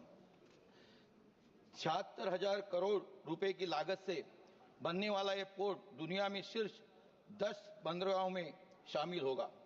यह भारत की वैश्विक समुद्र व्यापार का केंद्र यानी ग्लोबल ट्रेड हब बनाने में मदद करेगा और भारत की निर्यात क्षमताओं को यानी एक्सपोर्ट कैपेबिलिटी को दोगुना करेगा। इस परियोजना से 12 लाख से अधिक प्रत्यक्ष और अप्रत्यक्ष नौकरियां सृजित होगी, जिससे स्थानीय अर्थव्यवस्था को भी बड़ा लाभ मिलेगा। बिल ऑफ लैंडिंग बिल 1856 के कानून का आधुनिकीकरण किया गया है। मैं अब बिल ऑफ लैंडिंग बिल 2024 के विषय पर यानी 25 के विषय पर आता हूं, जो 1886 के पुराने कानून को हटाकर एक आधुनिक विधेयक लाने की दिशा में कदम है। ये भारत की व्यापारी सामुद्री व्यापार प्रणाली को दुनिया के बेहतरीन मानकों के अनुसार विकसित करेगा। सभापति महोदय, बिल ऑफ लैंडिंग का कानूनी जो ढांचा है एक महत्वपूर्ण दस्तावेज है जो शिपर और मालवाहक के बीच अनुबंध को प्रमाणित करता है। ये माल की स्वामित्व यानी हस्तांतरण ट्रांसफर ऑफ ओनरशिप और दायित्व एंड लायबिलिटी को स्पष्ट करता है। इसका परिवर्तन का अधिकार है, राइट ऑफ ट्रांसफर। विधेयक में ये प्रावधान है कि प्राप्तकर्ता और तीसरा पक्ष थर्ड पार्टी जिसे स्वामित्व हस्तांतरित किया गया है वो सभी माल से संबंधित अधिकार प्राप्त करेगा, यानी ईजीएस हो जाएगा। बिल ऑफ लैंडिंग का निर्णायक प्रमाण यानी कंक्लूसिव एविडेंस ऑफ कार्गो विधेयक स्पष्ट करता है कि यह बिल ऑफ लैंडिंग में दर्ज विवरण की माल का प्रमाण होगा, जिससे किसी की विवाद की स्थिति में यह दस्तावेज निर्णायक होगा। यानी अभी कई सदस्यों ने भी कहा कि यहाँ जो रेट जो कुछ होगा तो उसके ऊपर अपने दस्तावेज जो अभी ये बिल है वो उसके ऊपर निर्णायक होगा। ये इसके अंदर कानून के अंदर ये बिल के अंदर इसका स्पष्टीकरण किया है। केंद्र सरकार को निर्देश जारी करने की शक्ति इसके अंदर है। सरकार को यह अधिकार होगा कि ये विधेयक क्रियान्वयन के लिए आवश्यक दिशा निर्देश जारी कर सकता है। इस विधेयक का सकारात्मक प्रभाव यानी इम्पैक्ट ऑफ द बिल यानी नौकावाहन व्यापार शिपिंग ट्रेड को आसान बनाएगा, माल ढुलाई को यानी ट्रांसपोर्टिंग की कार्गो हैंडलिंग को बढ़ोतरी देगा, लॉजिस्टिक सेंटर को मजबूती मिलेगी, निर्यात को एक्सपोर्ट और व्यापारी टेंडर्स के लिए सुरक्षा और सुविधा सुनिश्चित कर सकता है। मैं इसके माध्यम से आपके माध्यम से भारत में समुद्री व्यापार का विकास महत्व बताना चाहता हूं कि 2014-24 में भारत के प्रमुख बंदरों में कार्गो हैंडलिंग की क्षमता यानी मात्र 800 पॉइंट MTPA की थी, जो मार्च 2024 तक 1400 MTPA हो गई है, यानी दुगनी हो गई है। 98 पोर्ट मॉडर्नाइजेशन प्रोजेक्ट पूरे हुए गए, जिनकी लागत 32,000 करोड़ रुपए है। इन परियोजना का वार्षिक पोर्ट क्षमता 230 MTPA है, यानी उसमें वृद्धि हो गई है। इनलैंड वाटरवे पर माल ढुलाई 2014 में 18.1 थी MMT थी, जो 2024 में 133.03 MMT हो गई है। लगभग 7 गुना बढ़ोतरी आई है, समृद्धि आई है, वृद्धि आई है। क्रूज भारत मिशन को मुंबई से लॉन्च किया गया, जिसमें भारत में क्रूज टूरिज्म को बढ़ावा मिलेगा। सभापति महोदय, जिसमें मेरी कई मांगे हैं, जिस मांगों में मुंबई में क्रूज भारत मिशन का त्वरित विकास होना बहुत जरूरी है। अभी कई सदस्यों ने कहा कि मुंबई पोर्ट ट्रस्ट वो भी उसका सशक्तिकरण और अच्छे से होना चाहिए। मुंबई को क्रूज टूरिज्म को हब बनाने के लिए सरकार को जल्द से जल्द इस मिशन को विस्तृत रूप देना चाहिए, ये मेरी पहली मांग है। उसमें दूसरी मांग है, जो मेरा एरिया आता है नॉर्थ वेस्ट मुंबई में, वहां वर्षावा करके एरिया इलाका है, समुद्र के बाजू का इलाका है, उस वर्षावा जेटी का निर्माण होना बहुत जरूरी है। वर्षा और उसके जुड़े तटीय क्षेत्रों में जलमार्गों के माध्यम से मुंबई से जोड़ने के लिए वर्षावा जेटी का निर्माण होना बहुत जरूरी है। इसके पहले भी मैंने कहा था कि वर्षावा जेटी का निर्माण जितने जल्द हो सके उतना, माननीय मंत्री महोदय मैं आपसे मिला भी था कि वर्षावा जेटी का निर्माण होना बहुत जरूरी है। मुंबई और कोकण के बीच जलमार्ग की भी आवश्यकता है, जो सालों से लोगों ने मांग की है। कोकण के किसानों और व्यापारी के लिए, विशेषकर फल और सब्जी उत्पादनों के लिए ये बेहद आवश्यक है कि जिनके उत्पादन जलमार्ग से माध्यम से मुंबई तक सुगमता से पहुंच सकते हैं। अगर मुंबई और कोकण के बीच वाटरवे विकसित किया जाए तो खराब होने वाले सामान को जल्दी व सस्ते पहुंचाना जा सकता है। इसलिए वाटर ट्रांसपोर्ट की वृद्धि हो जानी चाहिए। इससे कोकण के किसानों का सीधा लाभ मिलेगा और उसकी आय में वृद्धि होगी। मुंबई, कोकण और अन्य क्षेत्रों में जलमार्ग एवं पोर्ट इंफ्रास्ट्रक्चर को और विकसित करने की जरूरत है। ये विधेयक भारत की समृद्धि और लॉजिस्टिक्स सेक्टर को विश्वसनीय बनाने के लिए एक बड़ा कदम, लेकिन इसके साथ हमें पतन और जलमार्ग के आधारभूत ढांचे को भी सुधार लाना चाहिए, कंस्ट्रक्ट करना चाहिए। बिल ऑफ लैंडिंग 24 हमारे व्यापारियों, उद्योगपति का सुरक्षा और पारदर्शिता देगी। मुझे विश्वास है कि सरकार हमारी मांगों पर जल्दी से जल्द कार्रवाई करेंगी और भारत को समृद्धि और लॉजिस्टिक का वैश्विक केंद्र बनाने में महत्वपूर्ण भूमिका निभाएंगी। धन्यवाद सभापति महोदय। धन्यवाद जी। माननीय सदस्य श्री भास्कर भगाड़े जी। अध्यक्ष महोदय, बिल्स ऑफ लेंडिंग विधेयक 2024 वरती मला बोलण्याची संधी दिली त्याबद्दल मी आपल्याला मनापासून धन्यवाद देतो। हे बिल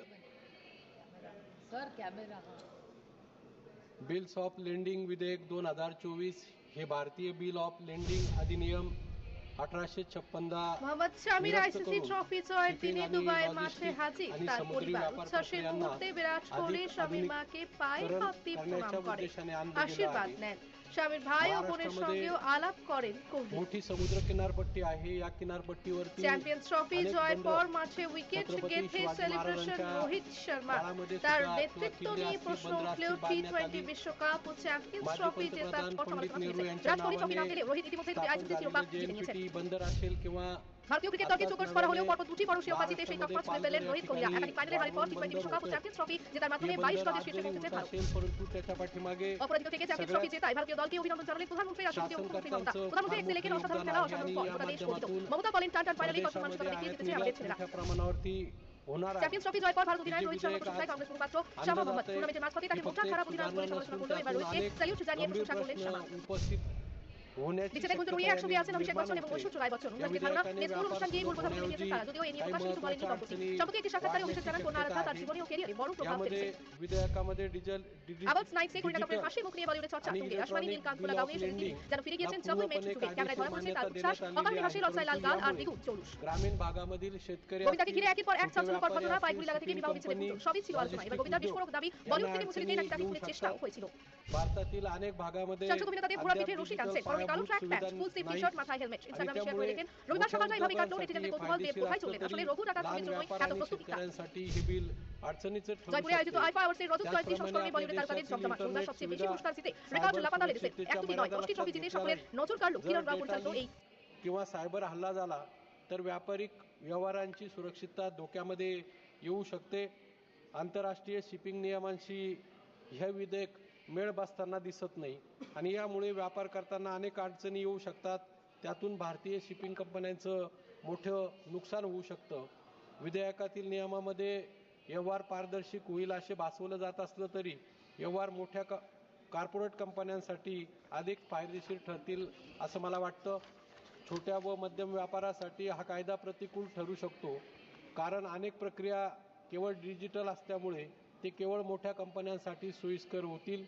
सरकारने यामध्ये लहान आणि मध्यम उद्योजकांसाठी स्वतंत्र तरतुदी करायला हव्यात, त्या केलेल्या दिसत नाही। भारतीय शिपिंग आणि लॉजिस्टिक क्षेत्र अद्याप आंतरराष्ट्रीय मानकांच्या पातळीवर पोहोचलेलं नाही। युरोप, अमेरिका यासारख्या देशांमध्ये डिजिटल व्यवहारासाठी आवश्यक त्या पायाभूत सुविधा उपलब्ध आहेत, परंतु भारतातील बहुतेक लहान बंदरं असतील किंवा मालवाहतूक कंपन्या असतील अद्याप या प्रणालीसाठी सज्ज झालेल्या दिसत नाही आणि म्हणून सरकारने प्रथम देशांतर्गत पायाभूत सुविधा किंवा लॉजिस्टिक या बाबतीत सुधारणा करून नंतर आंतरराष्ट्रीय मानकांचं अनुकरण करावं असं मला वाटतं. आपला देश हा कृषीप्रधान देश असून माझ्या महाराष्ट्र राज्यातून विशेषतः नाशिक असेल दिंडोरी लोकसभा मतदारसंघातून मोठ्या प्रमाणावर शेतीमालाची निर्यात होते. परंतु वारंवार बदलणाऱ्या आयात निर्यात धोरणामुळे शेतकऱ्यांना मोठा आर्थिक फटका बसतो. निर्यात धोरणामध्ये दीर्घकालीन स्थिरता आणण्यासाठी उत्पादन खर्चाच्या आधारे हमीभाव निश्चित केला गेला पाहिजे. माझ्या दिंडोरी लोकसभा किंवा नाशिक जिल्ह्यामधून कांदे असतील द्राक्ष असतील यांचं उत्पादन मोठ्या प्रमाणावरती घेतलं जातं. परंतु वारंवार निर्यात बंदी केली जाते आणि त्याचा फटका किंवा परदेशी देश आयात शुल्क आकारतं आणि त्याचा मोठा फटका हा कांदा किंवा द्राक्ष उत्पादक शेतकऱ्यांना बसतो. शेतकरी सातत्याने कांद्यावरील निर्यात शुल्क माफ करावं, पाठीमागे 40% निर्यात शुल्क होतं ते 20% केलं. आजही माझ्या मतदारसंघामध्ये लासलगाव ही आशिया खंडातील सर्वात मोठी कांदा उत्पादक बाजारपेठ आहे. त्या ठिकाणी शेतकऱ्यांनी सकाळी कांद्यांचे लिलाव बंद करून निर्यात शुल्क 0% करावे अशा प्रकारची मागणी केली आणि त्यामुळे हा शेतकऱ्यांचं मोठ्या प्रमाणावरती या माध्यमातून नुकसान होतंय.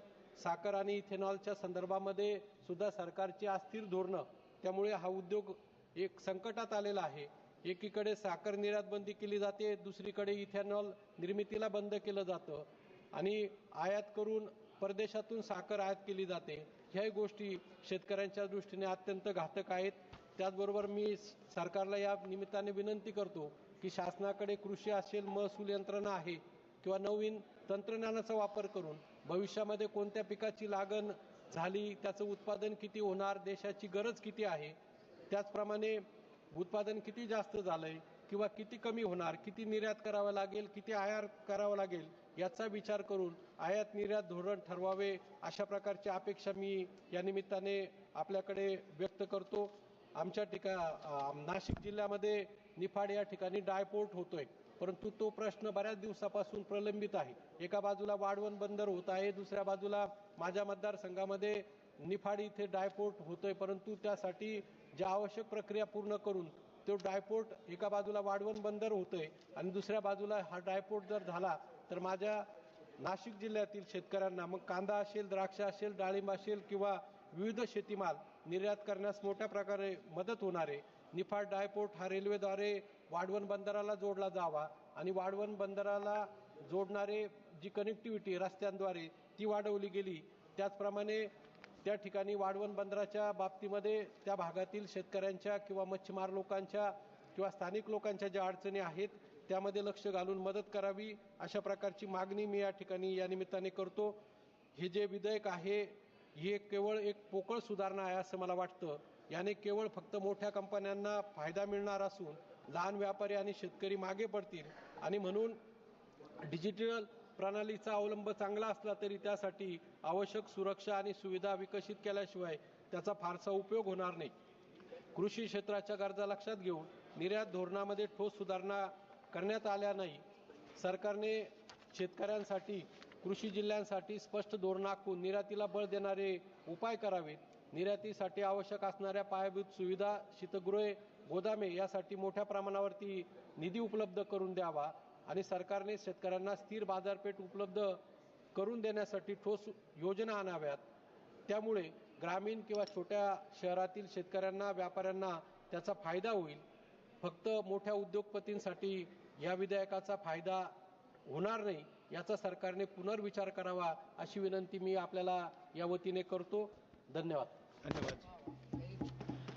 धन्यवाद जी. माननीय सदस्य honourable member Viriato Fernandes ji. Thank you, Speaker, sir. I would like to thank my party leadership for giving an opportunity to speak on this very important bill. Sir, this Bill of Lading 2024 was introduced on August 9, 2024. It seeks to replace the Indian Bills of Lading Act 1856. Now, the Act provides a legal framework for issuance of bills of lading. A bill of lading refers to a document issued by a freight carrier to a shipper. It contains details such as the type, quantity, condition, and destination of goods being carried.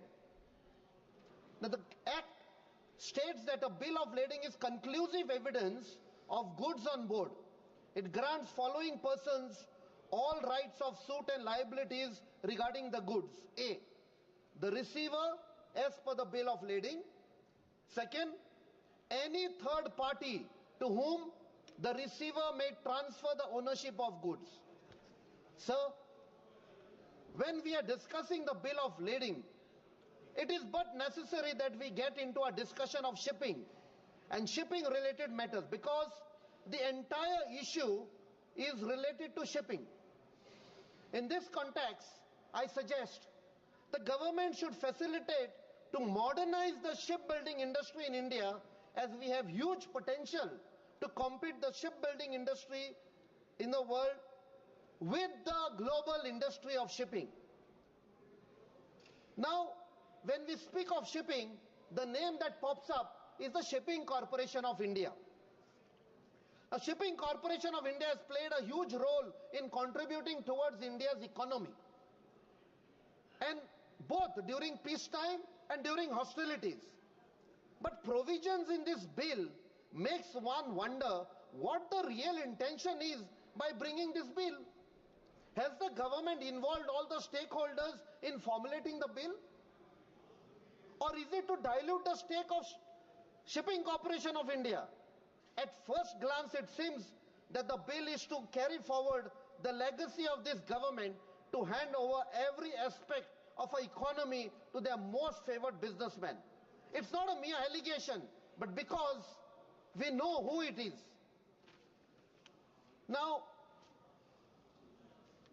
there are certain factors that I would like to suggest to the government when the government is calculating the impact on the shipping industry by trying to bring this bill. Some of the related problems plaguing the shipping industry are container shortage, surge in freight rate and shipping cost, shipping delays at the ports, and turnarounds at the ports. Now, some of the major problems are at customs and immigration.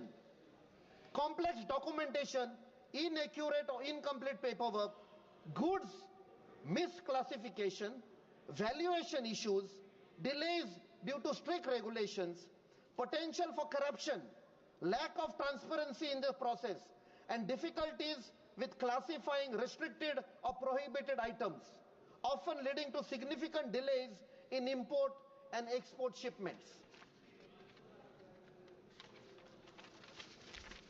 Key points about custom clearance issues in India at the ports are documentation challenges, missing or incorrect information on customs declaration, invoices, and other required documents that can cause delays.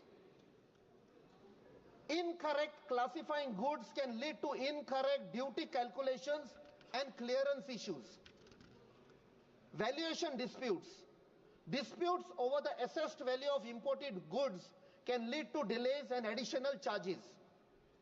Regulatory barriers. Complex system of import and export regulations, including restrictions on certain items which can be difficult to navigate.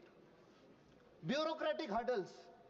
The customs clearance process can be lengthy and involve multiple approvals leading to delays. In some cases, custom officials may demand bribes to expedite the clearances of goods. So this bill of lading has to have provisions to ensure such practices are not allowed at the customs or at clearance places at the port. Lack of transparency. Importers may not have clear information on duty rates and other custom requirements, creating uncertainty. Technology issues. Glitches in the electronic customs clearance system can further hamper the process.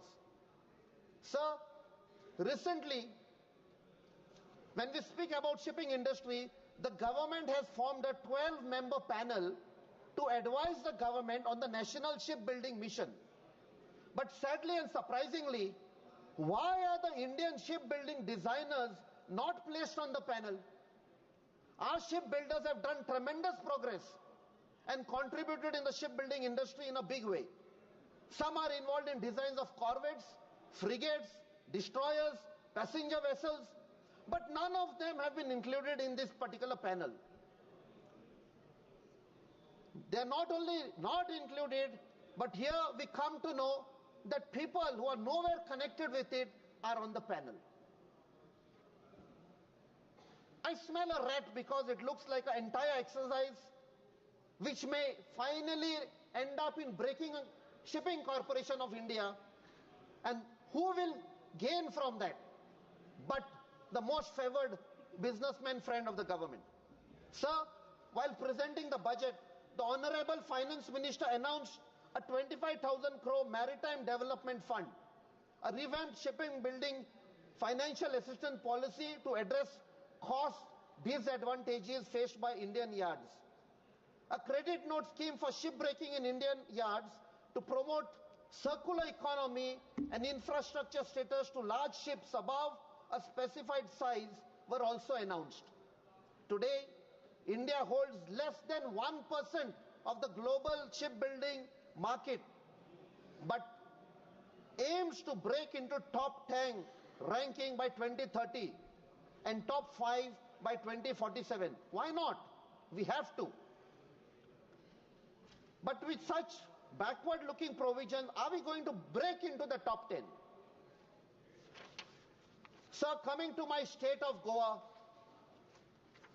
everybody knows we are situated on the west coast of the country. For centuries, there was sea trade that has occurred, taken place from foreign countries into Goa, and the shipping industry has prospered. The thrust of the government should be also to ensure that the shipping lines are exploited to the maximum so that it benefits not only the state but also the country in terms of economy. More trade, more business.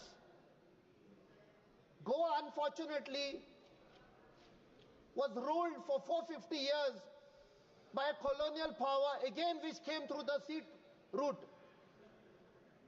And as irony would be, today we are again become slaves of a trade which has come by sea, where the coal is being brought from Australia, and when it comes to the Mormugao Port Trust, which is now Mormugao Port Authority, again the coal has to go to other states like Maharashtra and Karnataka. So they are expanding tracks, they are expanding roads, and in the bargain, the beautiful state of Goa is getting destroyed. To the extent, a few days back, even the iconic, most revered temple of Lord Kapreshwar was demolished by authorities to facilitate this expansion. For what? And people who try to save the temple have been booked.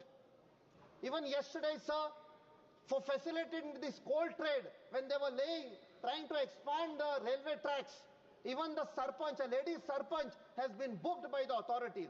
Even the local authorities have become agents of the central agency to suppress. So I request you, sir, this bill that has been introduced, let us use it for the benefit of all the states and the country, instead of using it for certain trade which is going to destroy certain places like the way my state of Goa is being destroyed. Thank you, sir. Thank you, honorable member. Mananiya Sadasya Shri Abhijit Gangopadhyay ji.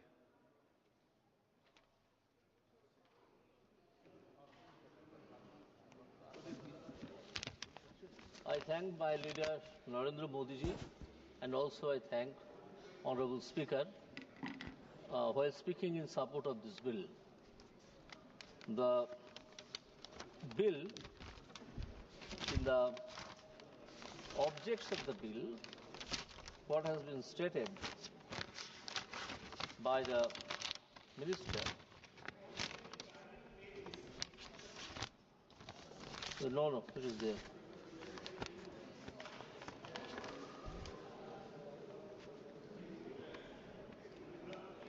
For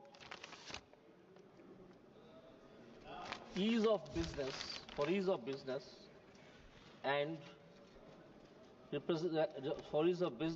and for giving some directions to the persons involved in the business, which will take India at least 50 years ago, 50 years preceded from this time today by use of this bill. Now, one of the respected members were talking about sending some some goods were indulged in water, having some furnace oil, etc., and nobody knew who was the owner of the goods. Here, without giving any blow to the earlier bill which has been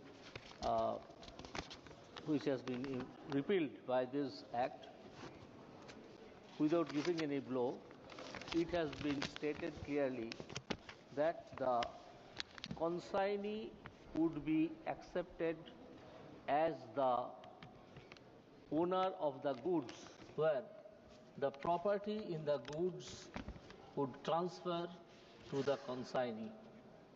It is a deeming provision, it is a fiction of law, that while before this, in the bill of lading, the consignor and consignee was mentioned, and it was the consignor who was taken as the owner of the goods.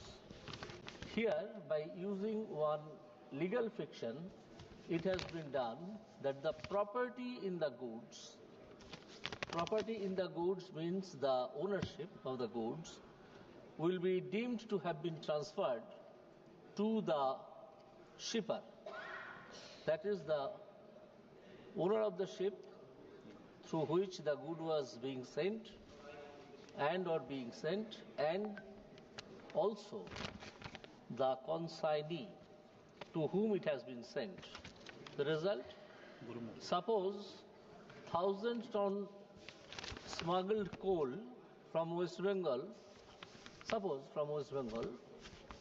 is transported by ship from Bengal to some other country outside India, and if it is caught by any of the Navy or any of the water monitoring authority, then the first question would be, who sent this 1,000 tons of coal? This coal is coming to my mouth because of the reason that there is a coal scam, huge coal scam in West Bengal. Who is the owner of this coal? Who is the owner of this coal? Now nobody will be able to find it out. Who is the owner of the coal? Here it has been done that it is deemed, it will be considered, it will be accepted that the person who is shipping the coal is the owner of the coal. That's the advantage which has been created by this bill in modern terms instead of a bill of 1800. A bill which was framed in 1800. A new bill was required, is always required, to come to bring the new terms in the Act. Here another very important is Section 2, where the liabilities also, not only the rights, liabilities also has been fastened upon the shipper, that is the consignee or the person who is transporting the good. Bill of lading is actually a paper, a document which shows that who is sending the goods, what is the amount, where it is being sent, and to whom it is being sent. Bill of lading is a very simple thing. Bill of lading, some informations are given. Now it was always considered that the person who is sending the bill, he is the owner. Now in this bill it has been stated at the very outset, that is the object and reasons, to transfer of rights of suit and all liabilities to the consignee. If something happens to the good, who would sue? the person who has some insurable interest in the good. Why I am saying insurable interest? Because anything which is to be shipped is bound to be insured. So the person who has some insurable interest in the goods will sue. Now, if the person is not available, if the shipper says that yes, somebody booked it, if the consignee said yes, I sent some money, but the person who sent it is never found, so there will not be any suit. But in the meantime, the shipper and the consignee has already been faced, has already been accounted for huge loss. So in this bill, it is stated that who will extract the money, that is the damages caused due to some problems which has been shipped in the goods, and not only the goods, some goods which is mentioned in the bill of lading but has not been given in the ship. Here ship, the word ship includes also any carriage by way, by road. Shipping does not always mean that it has to be shipped by a ship. Shipping is a term of insurance which covers also the carriage of goods by transporters through road. So, here if something is required to be done in the court of law, the person to whom the good has been transferred for shipment, not the ownership, to the consignee, not the ownership, he can also sue the person who is liable for the damages. This particular provision, along with the opening up of the whole thing, that is Section 5, proposed Section 5, the central government may give such directions as it may deem necessary for carrying out all or any of the provisions of this Act. It has an opening to the national trade and also the international trade. For doing something, if some direction is required, a person is to go to the court of law, where a litigation will continue for 20 years. Hereas the government has taken the responsibility of giving directions. If the direction is bad, court has already vested with the power by Constitution of India to declare it as bad. So whether it is a bad decision or good decision, I am not on that. I am on the question whether the government can issue certain directions for the betterment of the transport by sea or by road. This bill of lading is not only used only in ship,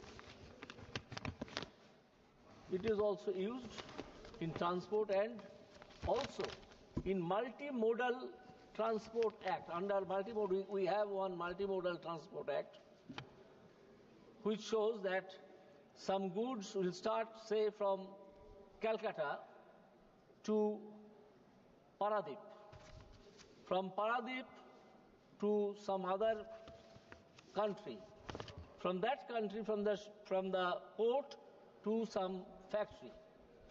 For the whole thing, one bill of lading can be used. This is said multimodal transport. So this multimodal transport will also come within the meaning of this act. So while supporting the bill, I say that it has opened up an area for our country which is very progressive, which will bring India at least 50 years ahead of our time. Thanks to all. I conclude. Thank you, Honourable Member. Honourable Member, M. Gurumurthy ji.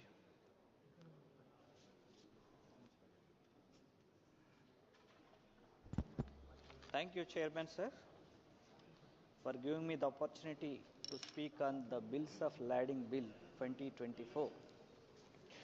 Sir, the new bill simplifies and improves the efficiency in the way we do business in terms of maritime trade, sir.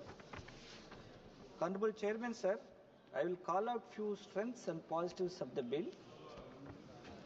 First one, replacing the old 1856 Act is a big step towards modernizing and standardizing the trade in making India complete with global markets and standards.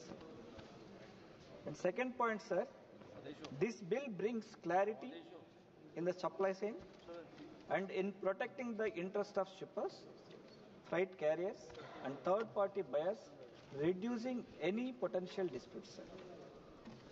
And third point, sir, as India becomes fifth largest economy of the world, and in the view of the strides that we are making in making India movement, truly complements such changes the bill, sir. Chairman, sir, as a representative from Andhra Pradesh, a state which has second longest coastline in India, I know how important this law is for strengthening India's maritime trade. Sir, in this time, I want to recall, under the leadership of our ex-CM Sri Y. Jagan Mohan Reddy Garu, Andhra Pradesh has taken several steps to boost the blue economy and seen a substantial growth. To refer briefly, sir, building 3 new greenfield ports at Bhavanapadu, Machilipatnam and Ramayapatnam, and developing 9 fishing harbors to support fishermen, exports and substantial practices, sir. These harbors increase fishing and prawn catching by approximately 4.5 lakh tons, contributing 9,000 crores gross value added, sir, and providing employment of 1 lakh fishermen community, sir. Chairman, sir, I see there is a big necessity and action on our, sir. As outlined Part 10, 13th Schedule in Infrastructure and Special Economic Measures of the Andhra Pradesh Reorganization Act 2014, the Government of India committed to develop of a new major port at Duggarajpatnam in Tirupati Parliamentary Constituency, sir. Despite this provision, the project initiation has not yet commenced, sir, while that was expected to kick off by 2018 itself as a phase 1, sir. Chairman, sir, I urge the government to expedite the development of shipbuilding and port infrastructure at Duggarajpatnam in Tirupati Parliamentary segment, sir. This project holds immense potential and regional economic growth and national maritime advantage, sir. Honorable Chairman, sir, I would like to call out few challenges of this bill, sir. First one, although the bill recognizes the rights of bona fide holders of bills of lading, it does not transferring bills giving support and encouragement to the small traders in propelling the maritime economy, sir. And second point, sir, the dispute resolutions are not heavily discussed, which could lead to unpleasant scenarios between consignees, shippers and the liability, sir, rights under the bill, sir. And third point is, sir, I would like to call out for training programs to build the capacity formation that is needed in terms of infra, coordination and seamless coordination, sir. Thank you, sir. Finally, we support this bill, sir. Thank you, Honorable Member. माननीय सदस्य श्री चंद्रशेखर जी. धन्यवाद सभापति जी कि आपने मुझे landing bill pay अपनी बात रखने का मौका दिया. सभापति जी, 1856 में जो कानून बनाया गया और मैंने बिल पढ़ा, क्या पढ़ने के बाद मुझे एहसास होता है कोई बदलाव नहीं, सिर्फ कॉपी पेस्ट किया गया। तो सरय लेने में और प्रचार करने में तो मौजूदा सरकार को मेडल अलग से देना चाहिए कि कॉपी पेस्ट कर दिया और सरय ले लिया कि ये हमने किया है। नाम बदलने में और सरय लेने में हमारी सरकार को महारत हासिल है, जबकि हकीकत ये है कि ये इंटरनेशनल लॉ है जिसके आधार पर सभी देशों को काम करना पड़ता है। अगर सरकार कुछ बदलाव चाहती थी तो इसमें बिल को इलेक्ट्रॉनिक फॉर्मेट में कर सकते थे।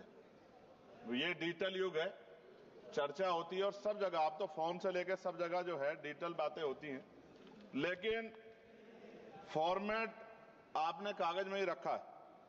कई देशों के बिल इंडिया में ही बन रहे हैं मैन पावर की वजह से। वहां मैन पावर कम है, यहां मैन पावर ज्यादा है। अगर ये इलेक्ट्रॉनिक फॉर्मेट में आ जाता तो बहुत से भारतीयों को रोजगार मिल जाता। लेकिन मुझे ये भी बताना पड़ेगा कि हमारी सरकार का रोजगार देने में उनको बड़ी परेशानी है और वो रोजगार देने के खिलाफ, इसलिए उन्होंने शायद इलेक्ट्रॉनिक फॉर्मेट में नहीं रखा। जैसे उदाहरण, ऑस्ट्रेलिया में कोई माल चढ़ता है जहाज पर, उसकी इन्वेंट्री यहां बनती है, उसके लैंडिंग बिल भी इंडिया में बनते हैं। इलेक्ट्रॉनिक फॉर्मेट में कर देते तो उसका बैक एंड फॉर्मूला हमारे पास आ सकता था। इससे देश को फायदा होता और हमारे बहुत सारे लोगों को रोजगार मिलता।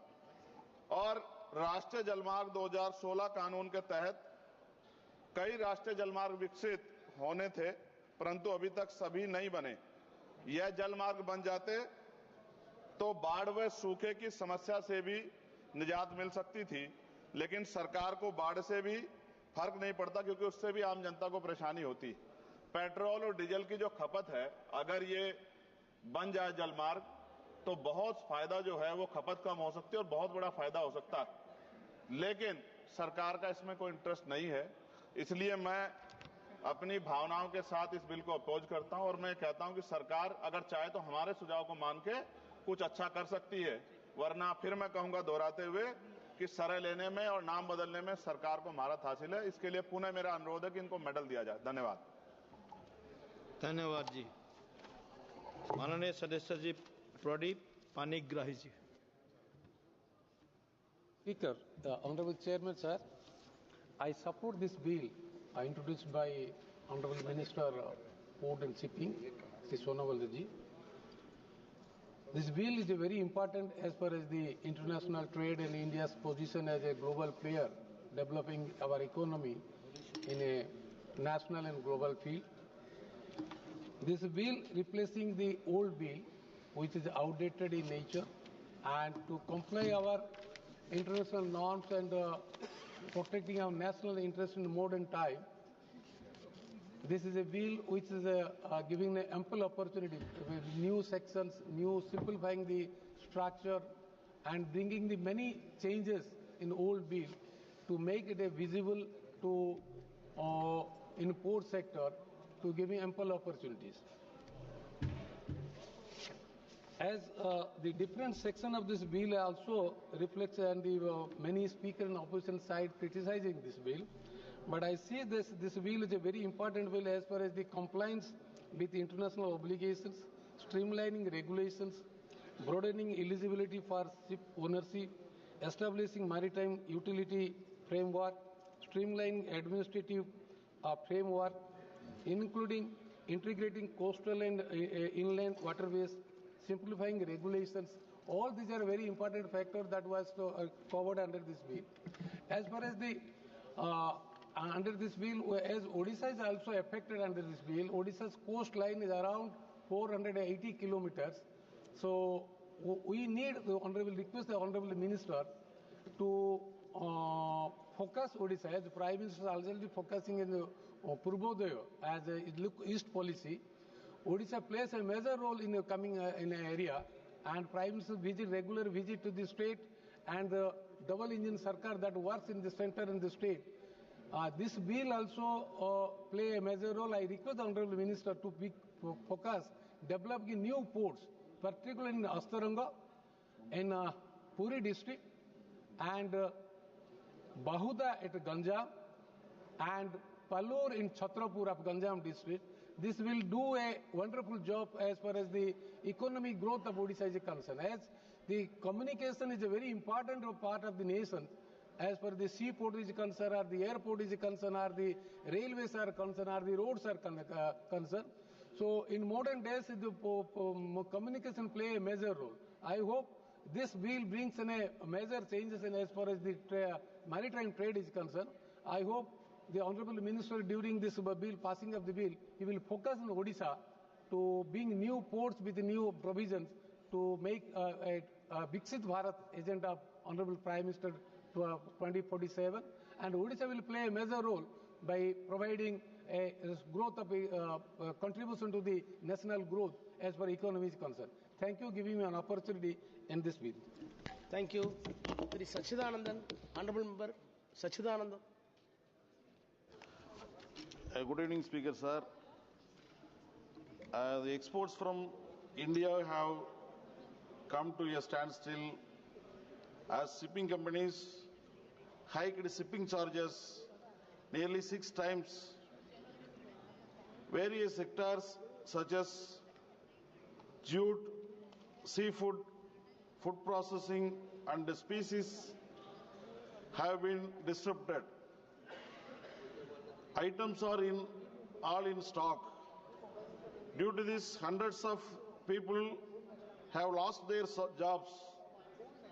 It is said that the reason for the increase in price is the shortage of containers. Higher import costs lead to higher prices for goods ranging from toys to computers. Exporters say that the union government is doing nothing to tackle the crisis. Before COVID, a container that was sent abroad for ₹2 lakh now costs up to ₹12 lakh. The fare from Kochi to Shanghai, China was $1,200 to $1,500. China was now risen to between $5,000 to $6,000. The Kochi-Dubai container fare has been increased from $300 to $350 to $1,000, and the Kochi-Colombo fare has been increased to $1,500 to $2,000. Due to the COVID lockdown, shipping containers are stuck at ports due to the shortage of containers. The Kerala Exporters Association said that the shortage of containers has increased due to reduced the imports from China. Due to the reduced imports from China, the shipping companies are reluctant to deliver containers to Kochi to higher profits at other ports. So, the Lading Bill amended as to control the shipping charges. Thank you very much, sir. It looks like.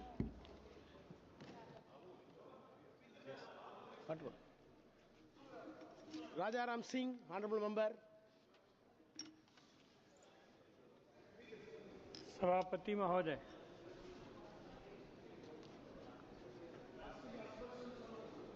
ये shipping bill बात तो की जा रही है कि 1856 के हम कानून को बदल रहे हैं इसके जरिए, लेकिन दूसरा सच ये है जो बड़ा सच है कि जैसे रेलवे और विभिन्न क्षेत्रों में प्राइवेटाइजेशन को प्रमोट किया गया है, इस शिपिंग बिल के जरिए भी प्राइवेट कंपनियों को ज़्यादा तरजीह दी गई है। अभी माननीय सदस्य ने भाड़ा वृद्धि की बात कही, तो अंग्रेजी विरोध का नारा है, लेकिन कंपनीकरण की कोशिश है इस शिपिंग बिल के जरिए भी, और इसलिए मैं इसका विरोध करता हूं। एक दो बात इस संदर्भ में कहना चाहूंगा।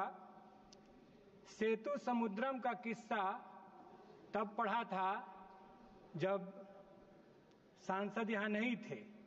एक अखबार में रिपोर्ट पढ़ी कि सेती समुद्रम से बड़े जहाज़ों को ले जाना है और उसके लिए भारत सरकार ने एफिडेविट करके सुप्रीम कोर्ट में दिया है कि सेतु समुद्रम कुछ भी नहीं था, वो लंका के बीच में वो पहाड़ बना हुआ है, प्राकृतिक बनावट है, और राम रावण युद्ध नहीं हुआ था।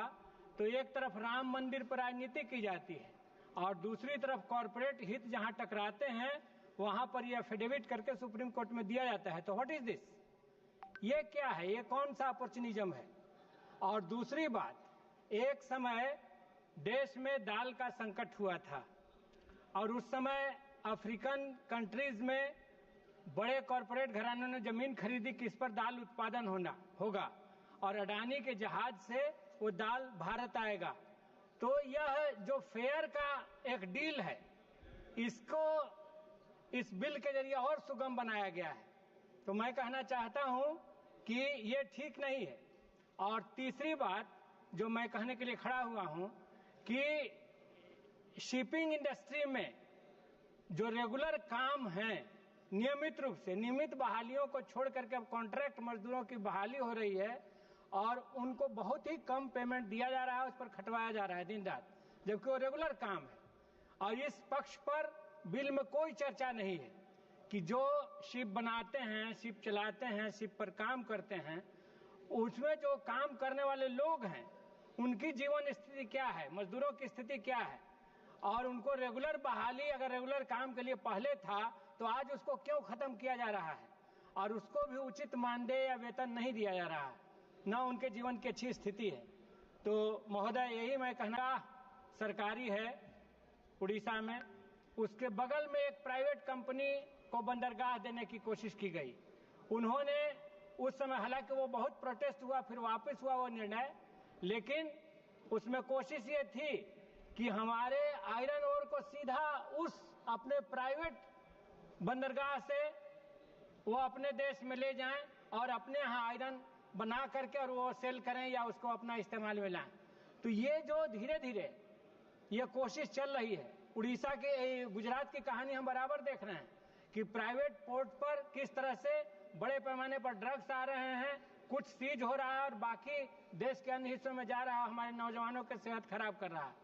तो इन तमाम पक्षों पर इस बिल में एक बात होनी चाहिए कि उसके ऑलराउंड जो असर हैं, जो इरोजन के हैं, पर्यावरण संकट के हैं, उन सारे पक्षों पर इस बिल में चर्चा होनी चाहिए और इस पर बात होनी चाहिए। धन्यवाद। Thank you. Shri N.K. Brahmachandran. Thank you very much, Mr. Chairman, sir, for giving me this opportunity to take part in the discussion on the Bills of Lading Bill 2024. Sir, I was surprised to hear the arguments and observations from the Treasury benches that it is going to make drastic changes in the maritime sector because ample business opportunities will be provided after passing of this bill. Sir, there is nothing to oppose or nothing to support in this bill. Rightly, the honourable member has observed in his opening remarks that it is a repeal and reenactment of a pre-independent legislation. But I would like to add two more words to along with this. It is a repeal and reenactment of a pre-independent legislation without any changes and without any reforms to the tune of the time. What is the scope of this legislation? Sir, the pre-independent legislation was Indian Bills of Lading 1856. It is a law that governs the transfer of goods shipped by the sea. It defines the rights and liabilities of carriers and consignees. And I have gone through the Indian Bills of Lading 1856. So the same bill, same provisions, and the contents, everything is the same.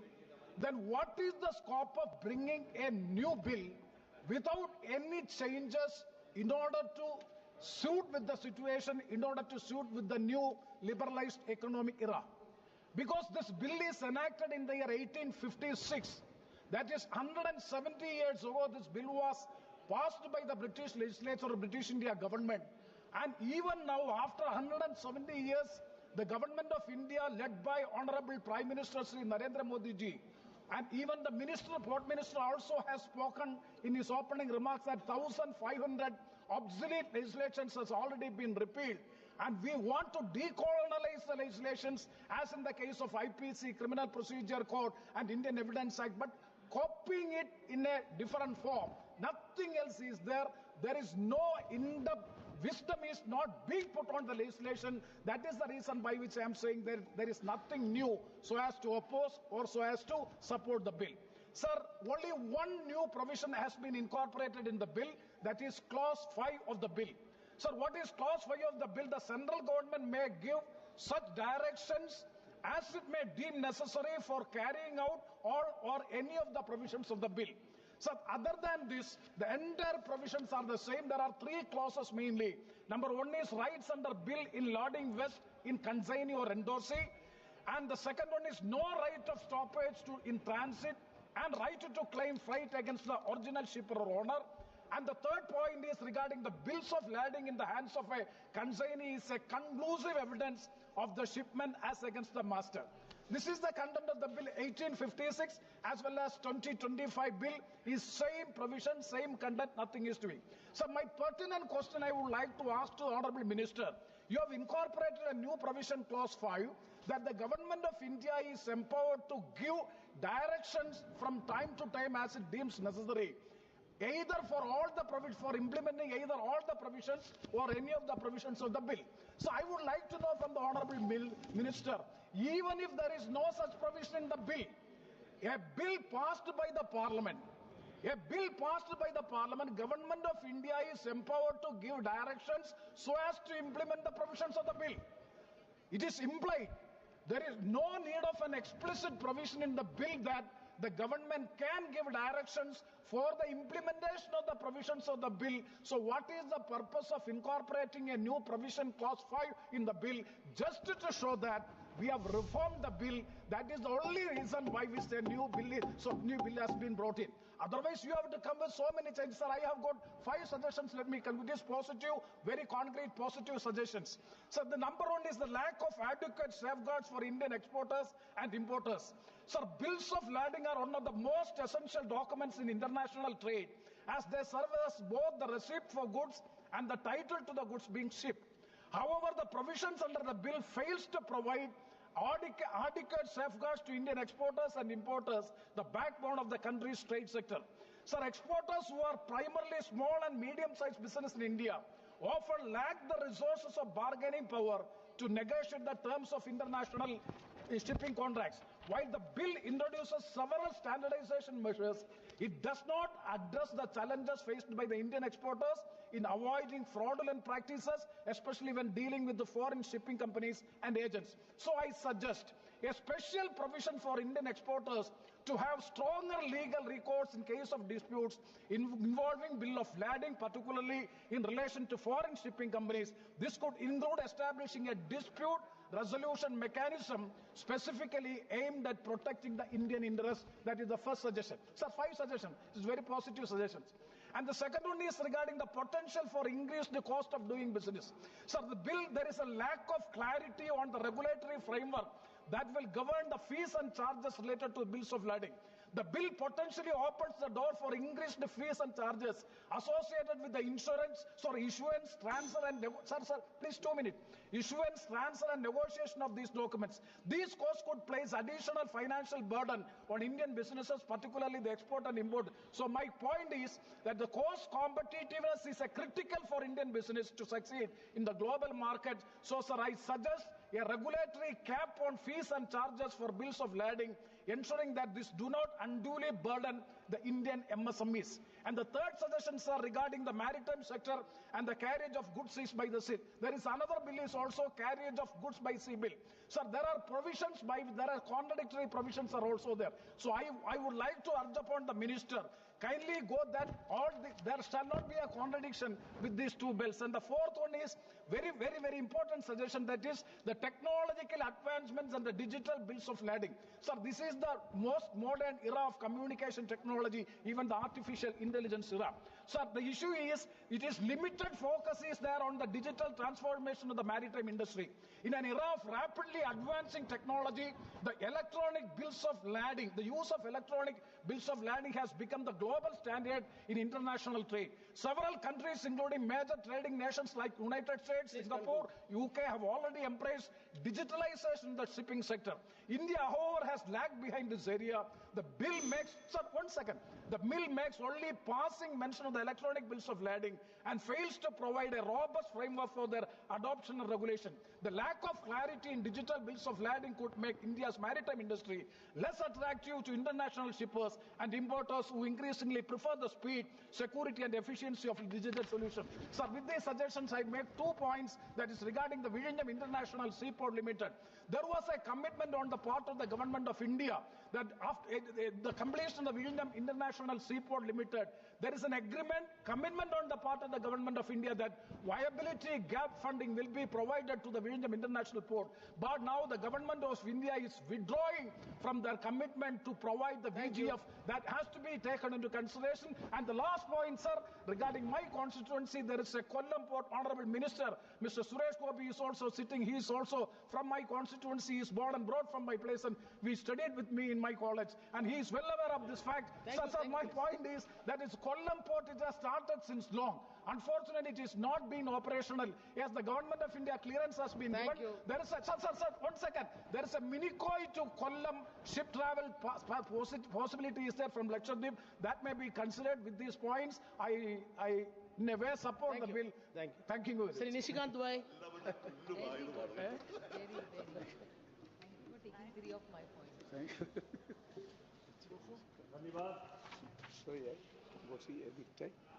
धन्यवाद सभापति महोदय। Sir, ये bill देखने में छोटा लगता है। हमारे यहाँ एक कहावत है कि सत सइये के दोहरे, जो नावक के तीर देखन में छोटन लगे, घाव करे गंभीर। इसका क्या इम्पैक्ट है? अभी हमारे पहले जो स्पीकर बोल रहे थे, उनको माननीय प्रधानमंत्री जी ने क्या किया पिछले 10-11 साल में, शायद उसके बारे में वो पूर्णतया समझते नहीं हैं या समझाना नहीं चाहते, या अपोजिशन का जो रोल है सभी बात का विरोध करना, वही विरोध करना चाहते।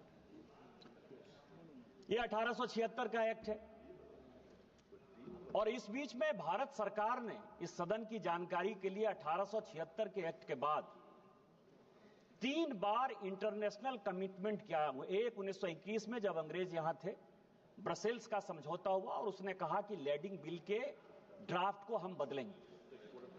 और दूसरा, जब कांग्रेस की सरकार थी, जनता पार्टी की सरकार पहले 1978 में, और फिर 1989 में जब राजीव गांधी जी थे, उन्होंने इंटरनेशनल फोरम पर यह बातें कही कि लैंडिंग के बारे में जो वहन पत्र है, जिसके बारे में कि लाना ले जाना, सामान कैसे, किसकी डिलीवरी होगी, कौन उसका मालिक होगा, उसके लिए हम एक्ट में संशोधन करेंगे। और 1992 में फाइनली नरसिम्हा राव ने उस एक्ट पर साइन किया। 1921 से लेके आज तक 2025 तक किसी भी सरकार ने यह नहीं सोचा कि 1876 के इस एक्ट को बदलना है। अभी रिपीलमेंट की बात हो रही थी सभापति महोदय, इस सदन की जानकारी के लिए, मैं उसमें पढ़ना नहीं चाहता था, लेकिन प्रेमचंद्रन जी आपके जानकारी के लिए, क्योंकि आपने कहा कि सरकार वाहवाही लेती है कि 1500 बिल उसने पास कर दिए, मतलब रिपील कर दिए, खत्म कर दिए अंग्रेजों के समय के। मैं आपको केवल 1874 का, इस सदन की जानकारी के लिए और इस देश की जानकारी के लिए, 1874 में एक बिल अंग्रेज लेकर आए, ड्रामेटिक एक्ट बिल, क्योंकि उनको यह लगता था कि आजादी के आंदोलन, जो ये ड्रामा है, जो नाटक है, जो गीत है, ये जो गाया जाता है, सड़क पर उतरकर जो लोग गाते हैं, ये देशद्रोह है।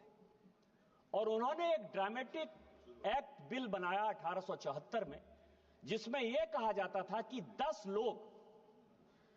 लोग यदि सड़क पर डांस करते हुए, गाते हुए, नाचते हुए, ड्रामा करते हुए यदि मिलेंगे, उन सबों को जेल हो जाए। उस एक्ट के आधार पर सभापति महोदय, क्या आपको नहीं लगता कि दुल्हा जो है वो बारात के साथ जेल चला जाता? 1876 का एक्ट था, 2024 में हमारे प्रधानमंत्री जी ने बदला। क्या इस देश को यह पता है कि इस तरह के एक्ट हमने बनाए? बांस जो कि प्रत्येक घरों में होता है, वो घास है, उसको हमने वृक्ष बना दिया। पूरा का पूरा नॉर्थ ईस्ट की इकोनॉमी जो है बांस पर चलती थी। यह भी 150 साल से एक्ट था। क्या इसमें गरीब परेशान नहीं हो रहा था? क्या उसको रिपील नहीं कर देना चाहिए था? ये दो एक्ट मुझे लगता है कि सदन के लिए और ये देश के जानकारी के लिए है कि 1500 एक्ट जो हमने बदले हैं, उसमें से किस किस तरह के घटिया कानून अंग्रेजों के द्वारा बनाए हुए थे और उसको बदलने की आवश्यकता पड़ी। वैसा ही 1876 का एक्ट है। अब आप समझिए कि पूरा, अभी बिजनेस एडवाइजरी कमेटी की मीटिंग थी, आज ही चर्चा चल रही थी कि हम टैरिफ पर बात करना चाहते हैं। यहां कांग्रेस के युवराज आकर बात करेंगे कि उस पोर्ट पर जो है पकड़ा गया, ड्रग्स पकड़ा गया, वो पोर्ट ऐसे हो गया, वो पोर्ट ऐसे हो गया। कभी आपने सोचा कि 26/11 कैसे हो गया? बॉम्बे में इतनी बड़ी दुर्घटना हो गई, कभी उसके बारे में आपने सोचा कि आपके पास क्या अधिकार? ये लेडिंग बिल है क्या आखिर? इस साल से लेके पिछले साल, पिछले 4-5 साल में यदि आप देखेंगे तो इस देश में लगभग 50,000 करोड़ का ड्रग्स जो है पकड़ा गया। ड्रग्स, हेरोइन ड्रग्स, जो हमारे युवाओं को नुकसान पहुंचा रहा है। यदि आप बायलैटरल की बात करेंगे तो हम कहते हैं कि टेलीकॉम मैन्युफैक्चरिंग हमारा बढ़ रहा है और चाइना जो है, चाइना से गुड्स नहीं आना चाहिए। आप कहते हैं सिंगल प्लास्टिक यूज जो है हमको बंद कर देना चाहिए। आप ये कह रहे हैं कि मिनिमम इंपोर्ट प्राइस हमने लगा दिया। स्टील सेक्टर में जो डंपिंग यार्ड हमने यहां बना दिया है वो यहां नहीं आना चाहिए। एग्री? हम आपके सारे बात से सहमत हैं कि अमेरिका यदि टैरिफ यदि लगाएगा तो हमारा व्यापार जो है दूसरे जगह बढ़ना चाहिए और उसके लिए अपना देश बनाना चाहिए। हमारे यहां मैन्युफैक्चरिंग सेक्टर को बढ़ाना चाहिए। कांग्रेस के जो लीडर ऑफ द अपोजिशन है राहुल गांधी साहब, उन्होंने बहुत कहा कि आपको मैन्युफैक्चरिंग के बारे में कुछ नहीं पता है। एग्रीड, हमको कुछ नहीं पता है भैया, लेकिन कभी ये लेडिंग बिल तो पढ़ लेते कि हमने क्या किया। आज आप समझिए कि आप किसी कंट्री के साथ, जैसे पाकिस्तान के साथ हम अपना व्यापार नहीं करना चाहते। पाकिस्तान को हम दुश्मन देश मानते हैं और पाकिस्तान के साथ हमने व्यापार रोक दिया। चाइना के साथ हम अपना बिजनेस नहीं बढ़ाना चाहते। हमारे सिक्योरिटी का सवाल है, हमारे मैन्युफैक्चरिंग का सवाल है। टेक्सटाइल में हम पूरी दुनिया में आज जिस तरह से बांग्लादेश के हालात हैं और पूरे चाइना के हालात हैं, हम टेक्सटाइल के साथ बढ़ना चाहते हैं। लेकिन यदि बढ़ना चाहते हैं आप, तो यदि शिपिंग संघाई पोर्ट से हुआ और संघाई पोर्ट सिंगापुर चला गया, यदि किसी आदमी ने चाइना से टेक्सटाइल को हमारे यहां के लिए भेजा और उसने कहा कि ये सिंगापुर जाएगा और सिंगापुर से नाम बदलकर वो फिर यदि हिंदुस्तान आ जाएगा, तो हम तो कहेंगे कि इसका जो डेस्टिनेशन पोर्ट है, डेस्टिनेशन पोर्ट है, वो तो सिंगापुर है। उसी तरह से ऑयल के बारे में मान लीजिए कि कई एक देशों के साथ हमने, अभी सीरिया को हमने बैन किया हुआ है, लीबिया को हमने बैन किया हुआ है। हमारे यहां फर्टिलाइजर की बहुत कमी है। फर्टिलाइजर का जो जिससे बनता है फर्टिलाइजर, चाहे नाइट्रेट हो चाहे फॉस्फेट हो, ये यदि आता है तो उसमें कई एक जगह बैन है। तो जो पोर्ट है, कहां से ये कंसाइनी को दिया गया, कहां शिप पर ये लोड हुआ, कितना केजी लोड हुआ, कहां से ये शिप कहां गया, उस शिप से फिर वो भारत में किस तरह से आया, या भारत में जो लोड हुआ। जैसे मैं आपको बताऊं कि ब्लैक मनी की बहुत बात होती है इस देश में। ब्लैक मनी के बारे में 72-73 का जो रिपोर्ट है और 2012 में इसी सदन में जो ब्लैक मनी पर माननीय प्रणब मुखर्जी साहब ने, तत्कालीन वित्त मंत्री जी ने, जो बाद में राष्ट्रपति हुए, उन्होंने जो व्हाइट पेपर जारी किया, व्हाइट पेपर में उन्होंने कहा कि ब्लैक मनी जनरेट होने का सबसे बड़ा साधन 85% इस देश का ब्लैक मनी केवल और केवल इंपोर्ट और एक्सपोर्ट से हुआ। इंपोर्ट और एक्सपोर्ट का जो बिल है, उसके बारे में कभी सोचा है आपने कि हम यहां से भेज रहे हैं, मान लीजिए कि टेक्सटाइल भेज रहे हैं और वहां से जो है आर्म्स का हमने ले लिया ऑर्डर कि हम जो है स्टील की फैक्ट्री ला रहे हैं जी, आर्म्स खरीद कर ला रहे हैं जी, या कोई भी चीज ला रहे हैं, इसके बारे में इस देश में 1876 से लेकर आज तक एक बहुत बड़ा वैक्यूम रहा। जिस इलेक्ट्रॉनिक्स की बात करते हैं कि ई बिलिंग होनी चाहिए, इलेक्ट्रॉनिक बिलिंग होनी चाहिए, प्रेमचंद्रन साहब आपकी जानकारी के लिए पूरी दुनिया में 45 मिलियन बिलिंग होती है, लैडिंग होती है। उसमें से पूरी दुनिया, आपने अमेरिका का उदाहरण दिया, क्योंकि दूर का ढोल सुहाना होता है। अमेरिका को मान लीजिए कि अमेरिका बहुत डेवलप्ड है, बहुत अच्छा कर लिया होगा, चीन बहुत डेवलप्ड है, बहुत अच्छा कर लिया होगा, यूरोप पूरा अच्छा कर लिया होगा। इस सदन की जानकारी के लिए कि इलेक्ट्रॉनिक बिलिंग लैडिंग का केवल और केवल 2.1% होता है पूरी दुनिया, केवल 2.1% होता है। यदि 2.1% होता है तो हम तो कम व्यापार करते हैं। हमारी इकोनॉमी तो 4 ही ट्रिलियन की है। यूएस की इकोनॉमी हमारे से कितने आगे होगी, यूरोप की कितनी आगे होगी, इंपोर्ट एक्सपोर्ट चाइना का कितना ज्यादा होगा, वो क्यों नहीं करते इलेक्ट्रॉनिक? तो इसीलिए हम जितना कर पा रहे हैं, शायद इस दुनिया में बहुत कम ऐसा देश होगा करना चाहिए। इसीलिए मैं कह रहा हूं कि जब हम बिल पर चर्चा करते हैं तो बिल को एक सही परिप्रेक्ष्य में देखने की आवश्यकता है। इस बिल के क्या क्या फायदे हैं और क्या क्या नुकसान हैं, यह समझिए कि सबसे पहले है कि इससे क्या फायदा होगा। पार्टी डिटेल्स मिलेगा कि किसका प्रोडक्शन है, किस कंपनी ने यह प्रोडक्शन किया है। यदि स्टील आ रहा है, मान लीजिए स्टील सेक्टर को ही लेंगे, तो चाइना की किस कंपनी ने इसको प्रोड्यूस किया है, अमेरिका की किस कंपनी ने इसको प्रोड्यूस किया है। उसके बाद आएगा कि उसको इंपोर्ट का लाइसेंस किसको दिया गया, यह दूसरा सवाल है। इंपोर्ट के लाइसेंस के बाद जब वो पोर्ट पहुंचेगा तो पोर्ट में जो है उसको यह बताना पड़ेगा शिप ऑनर को, कि शिप ऑनर को यह बताना पड़ेगा कि इस इंपोर्ट के लाइसेंस के लिए यह ऑथराइज था, उसने इस शिप पर चढ़ाया। उसके बाद यह जिम्मेवारी जो है शिप ऑनर की हो जाएगी, और शिप ऑनर के बाद हमारे यहां जो इकोनॉमी होती है, जैसे नीरव मोदी का किस्सा हुआ। नीरव मोदी का किस्सा क्यों हुआ? क्योंकि बैंक की जो गारंटी थी, जिसको एलसी कहते हैं, जिसके आधार पर कि भारत में कोई सामान आएगा या भारत से कोई सामान जाएगा, तो जो बैंक एलसी खोलता है, जो आपको लाइन ऑफ क्रेडिट देता है, उसमें से आपको पता है कि पंजाब नेशनल बैंक का परेशानी हुआ, स्टेट बैंक ऑफ इंडिया का परेशानी हुआ। यह परेशानी के लिए वो कौन सा आदमी है जिसने कि एलसी मंगवाया है, कौन सा आदमी? जैसे गुजरात के पोर्ट में आप कहते हो कि ड्रग्स पकड़ा गया, ड्रग्स किसने मंगाया, Who knows? Nobody knows.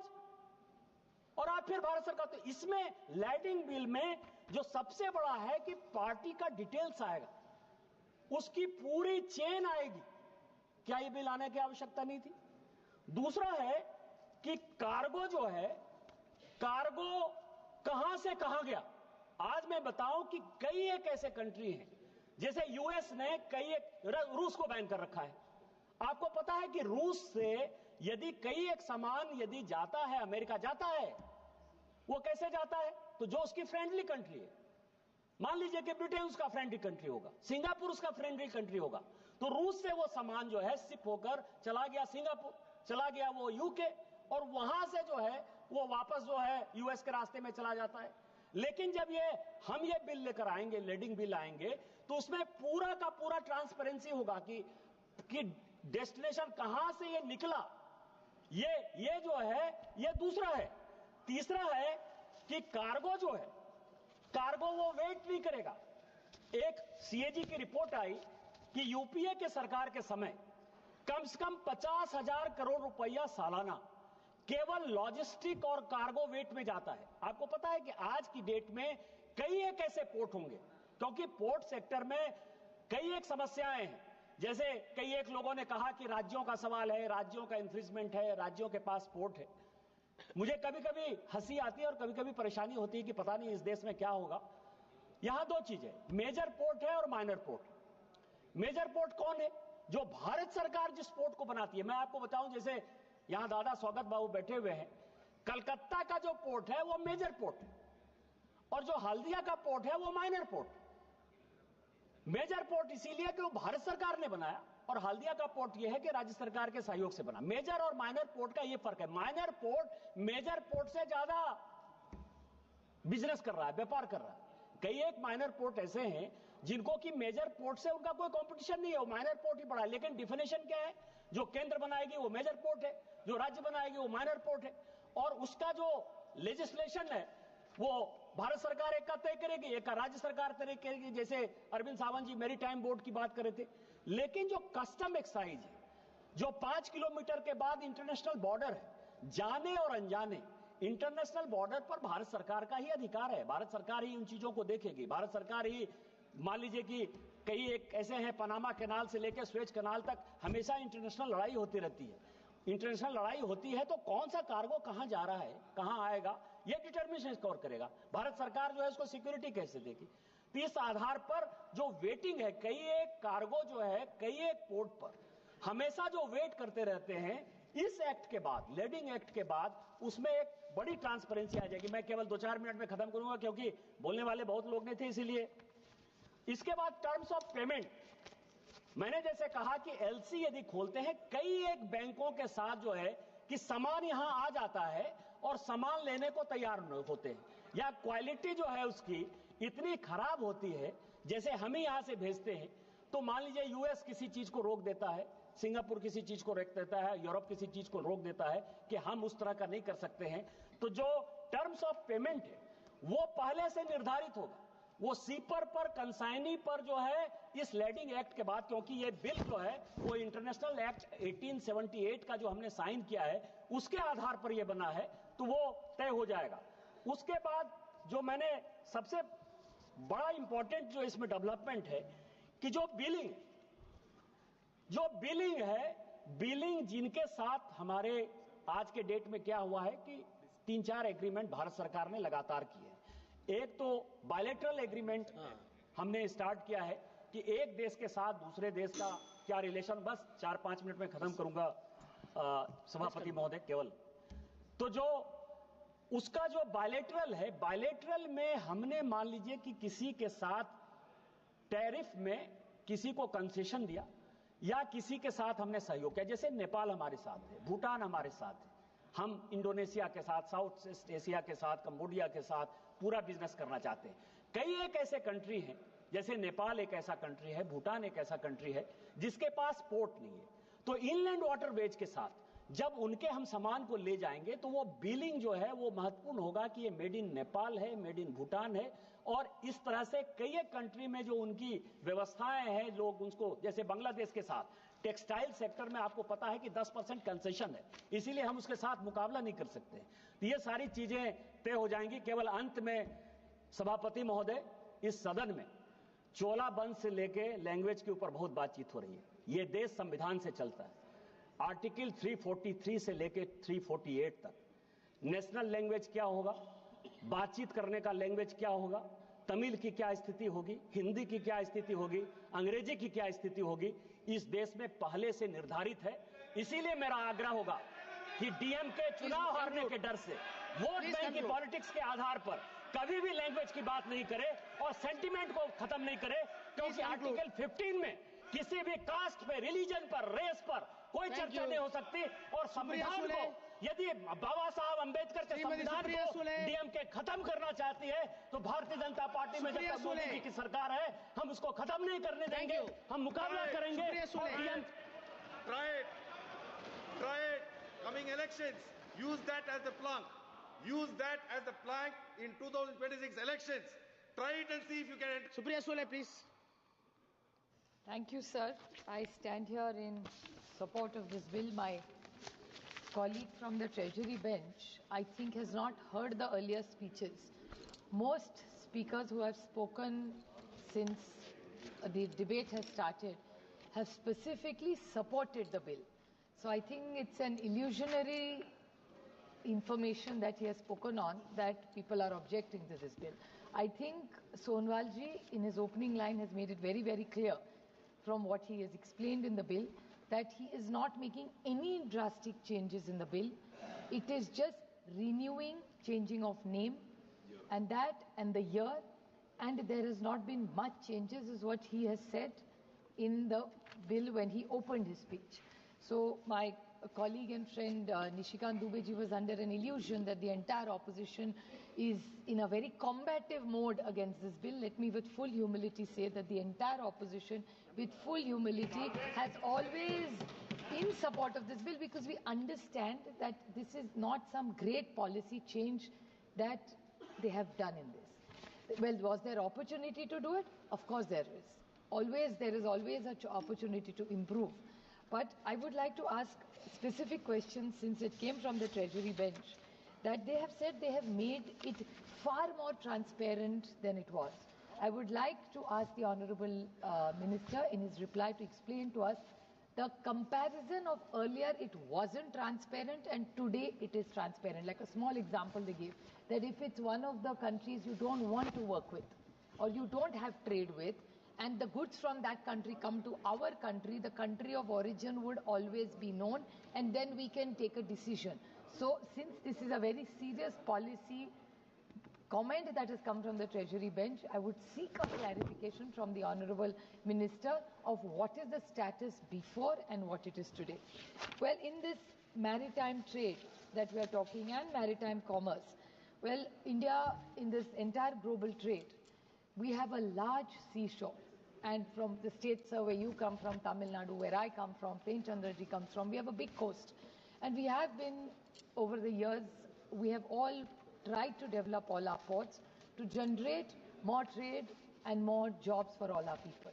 Well, given the economy of the country today, the rupee where it stands today, imports is something that this government should be very, very concerned about. As long as we are exporting, we are in a very good position. But I'm not sure what really levels of trade are we doing right now.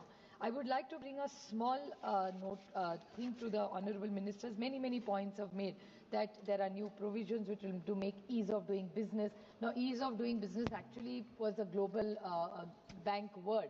That ease of business has even stopped. So their government is still using it selectively. When it suits us, they say it's ease of doing business, we have done better, and there are some days they say, oh, it doesn't even matter whether we are a part of ease of doing business. But I would like to ask that, is there an appeal authority? Suppose now they have made this change, what he's saying is being very transparent. Any bill when you bring in, there have to be checks and balances, sir. I want to ask, because there is a comment in the statement of objectives, number 3 point, they said, the new provision is proposed to be incorporated to empower the central government to issue directions to carry out provision of proposed legislation. What Mr. Dubey said about minor and major ports, I agree with him completely. These are two completely different projects of state and country, cooperative federalism, nobody interferes in each other. But when you go into international waters, clearly central government takes over. I mean, every government is aware of that. And in cooperative federalism, I want to understand how have you empowered yourself further? So what is the difference? Because in your opening, there was not much of difference brought in. So how are you empowering yourself? Then what worries me is most decisions this government has taken has actually stopped cooperative federalism, like from universities. In the education universities, so much control from this government has started interfering into the states. So my first concern is that are you taking away power again under some surreptitious way from the states? So that's my concern. And I would like to ask the Honourable Minister one question, that in this you have said that there's an appealing authority. Now in this appealing authority, who will be this appealing authority, because of the specific word that they are empowering themselves? So now, suppose I will give you an example which has come in the newspaper, sir, I can authenticate it. There was a company which from Visakhapatnam, which was importing shrimp feed from Brazil. So it was coming from Brazil into India. It came to Visakhapatnam, it landed with all the proper papers, and this has come in the newspaper, I can easily authenticate it. And Interpol told the government that there were drugs on this ship. Now, the authority obviously seized it. After seizing, the company got a notice. For 9 months, this which is an Indian company, was battling the Brazilian company and the Indian company. Both companies were willing to go through any tests, they had opened their offices completely, and they had denied everything and were willing to open any inquiry. After full 9 months, the government realized and gave them a clean chit. Now it's international company in Brazil, an Indian company importing shrimp, what is it called? Shrimp feed. Now 9 months this company got affected. They had to pay huge tariffs because it was just parked there for 9 months and their business collapsed for 9 full months. Look, if they're a large organization, maybe can afford it. But small businesses who are trying to make India proud, Atmanirbhar Bharat, we're trying to do so many things to work betterment with other countries. What intervention will your government do in a time-bound manner? 9 months is a long period for that company. So how can you help or intervene? What is in this, is there anything like goods or damages? When goods get damaged, who will take ownership of it? Government is going to put their hands up and said, oh, the Interpol has told us, so we can't do anything about it. So can we have a time-bound manner? Can we have, there's so much technology available now. So can we have a quasi-judicial system here in a time-bound manner that anybody who has such challenges, it could even be real. Like Mr. Dubey said, so many drugs are coming into India. My God, it's actually alarming. And I think this whole house should together do something for this fight against drugs unanimously. So what would you do? Because most drugs are not made in India, they're imported. So what are you doing in this bill to stop any drugs entering from India? I think that's what we expect from this Honorable Minister. So can you tell us, or even these things that are happening in the dark net? Mr. Dubey said that the e-billing is not something that is practical or it's been done. My question to the government is so much, which even Mr. Premchandan said, with so much technology coming in, which you can call it a disruption or you can call it to help us. What technology, could have we not used more technology in this leading bill? So can you specifically tell us how you're going to protect the Indian businessmen in this? Because this bill has to be for our Indian people. So I urge you to seriously consider, if required, you can take all this feedback, strengthen the bill. We support it even in the case it is. But we hope that you will protect every Indian businessman because he or she or that company is India's pride. Like you said, you are proud about India. We are proud about every enterprising businessman in India who's trying to create and generate wealth and opportunity for Indians. So I hope in this entire international game, no Indian gets compromised in the future, and you will take up ownership and lead from the front for the Indian businessmen who are helping maritime commerce. Thank you. Thank you. Sri Anil Desai. Thank you. Thank you, Chair. Sir, I've gone through the Indian Bills of Lading Act 1856 now, which has been changed to Indian Bills of Lading 2024. And as has been said by earlier speakers, that pro and cons of the bill, but I think there is hardly anything to speak against the bill, whatever the contents of the new bill is there, except for few facts. I would like to ask the Honorable Minister regarding very first point that central government, like Section 5, central government may give such directions as it may deem necessary for carrying out all or any provisions of this Act. Now, central government has been there in the Act as it is legislated in the Parliament, and what is that specific Act or provisions where central government will come or put intervention or play a role. That needs to be specified. I think Honorable Minister is giving his attention here. Sir, another thing that the speech which was made by Honorable Nishikant Dubeji, that he came out with a lot of knowledge it given to for enlighten the House, I would say.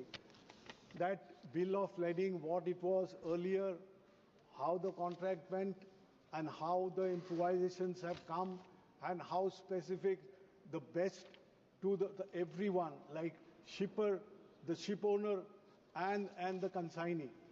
Now, what are those provisions which he has said? Can Minister elucidate them while answering?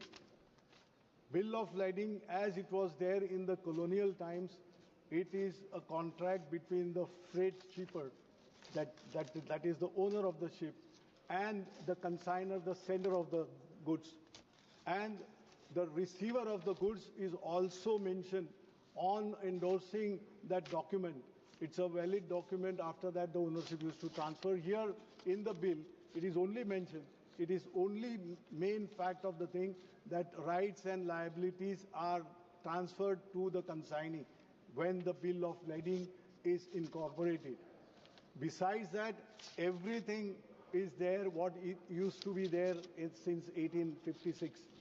Now, whatever Mr. Nishikant Dubey has said, that letter of credit and all that, that also stands because here insurance plays the main role in the entire transaction. And insurance claims which arise out of disputes between the consignee and the consignor and the shipowner per se, that whatever happens in between in transit, for that insurance, the entire transaction is covered under insurance, marine insurance. And I think one of the speakers, I think Gangopadhyay ji, when speaking, he said multimodal contract is also into operation of this bill. Can you put or shed some light, Mr. Minister, while replying to this bill, that what kind of multimodal contract is covered? Because this is from port to port, and despite that any other multimodal, that any major ports or minor ports are covered in that, in the international waters. And from there onwards, whether the road or by motor or any other transport, that is also covered in the bill of lading. Any specific articles or any sections are meant for that. Now coming to the export and import. Now how we find that current account deficit, that is the major thing. Our exports are not growing. Why our exports are not growing? Maritime business is the main business by which we earn a lot of foreign exchange, the major foreign exchange. Now why we have gone down as far as exports are concerned? Export policies are not supporting, or they are not conducive to the environment where the exporters try to earn some laurels for the country, or anything like that, that freight charges which have gone up, that is becoming detrimental to the health of the maritime business.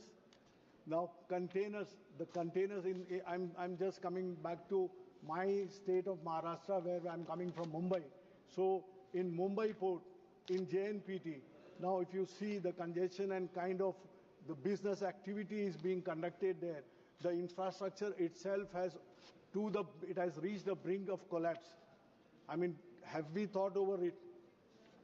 How do we go when it is not sufficient or it is not in proper order? We have gone for Vadhavan also. As my colleague Arvind Sawant has raised a very valid point, that draft which was needed and the reclamation which was to be done in Vadhavan, why the sand had to come from different state, Gujarat?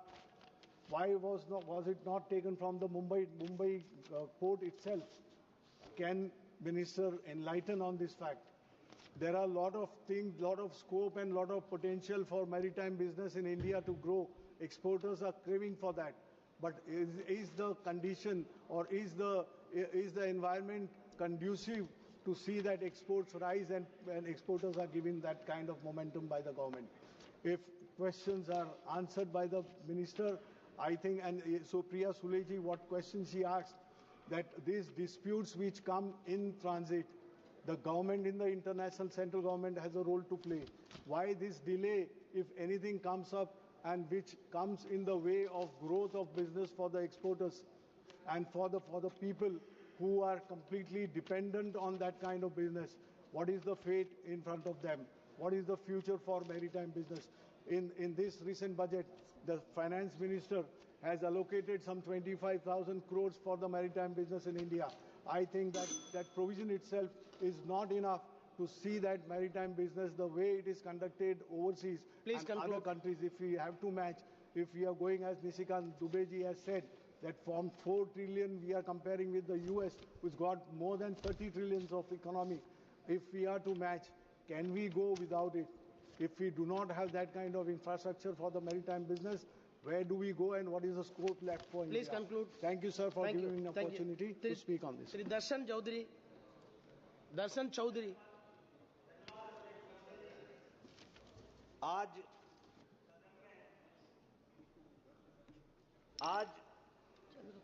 आपने सदन में lording bill के ऊपर बोलने का मौका दिया है। मैं आपको धन्यवाद देना चाहता हूं।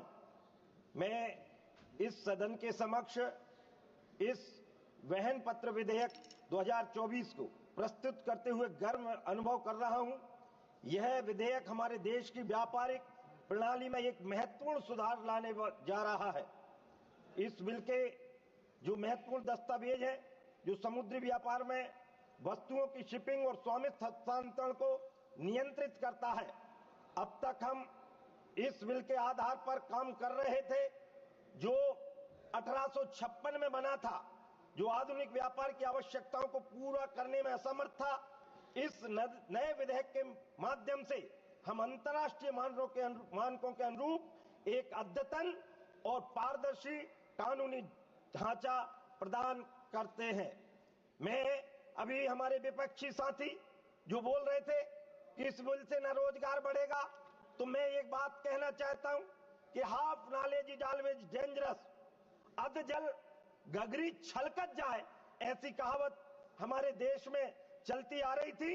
और मैं तो मोदी जी का धन्यवाद इस रूप में देना चाहता हूं कि वर्षों की गुलामी को दूर करने का जो प्रयास, क्योंकि पत्थर की छाती के आगे तूफान स्वयं रुक जाते हैं और अविचल विश्वासी के आगे भगवान स्वयं झुक जाते हैं।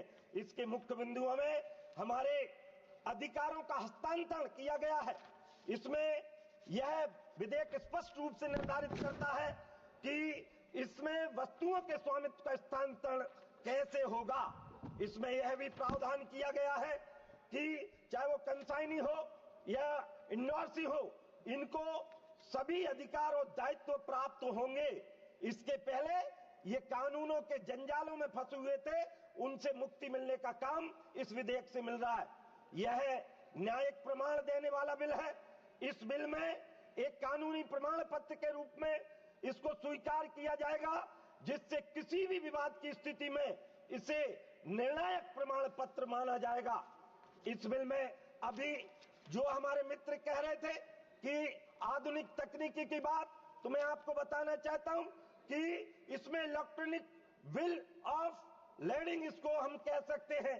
यह विधेयक electronic bills of E bill जिसको कहेंगे, कानूनी मान्यता जिसको प्रदान की गई है, यह डिजिटलीकरण को बढ़ावा देगा, व्यापार की गति को तेज करेगा और धोखाधड़ी की संभावनाओं को कम करेगा।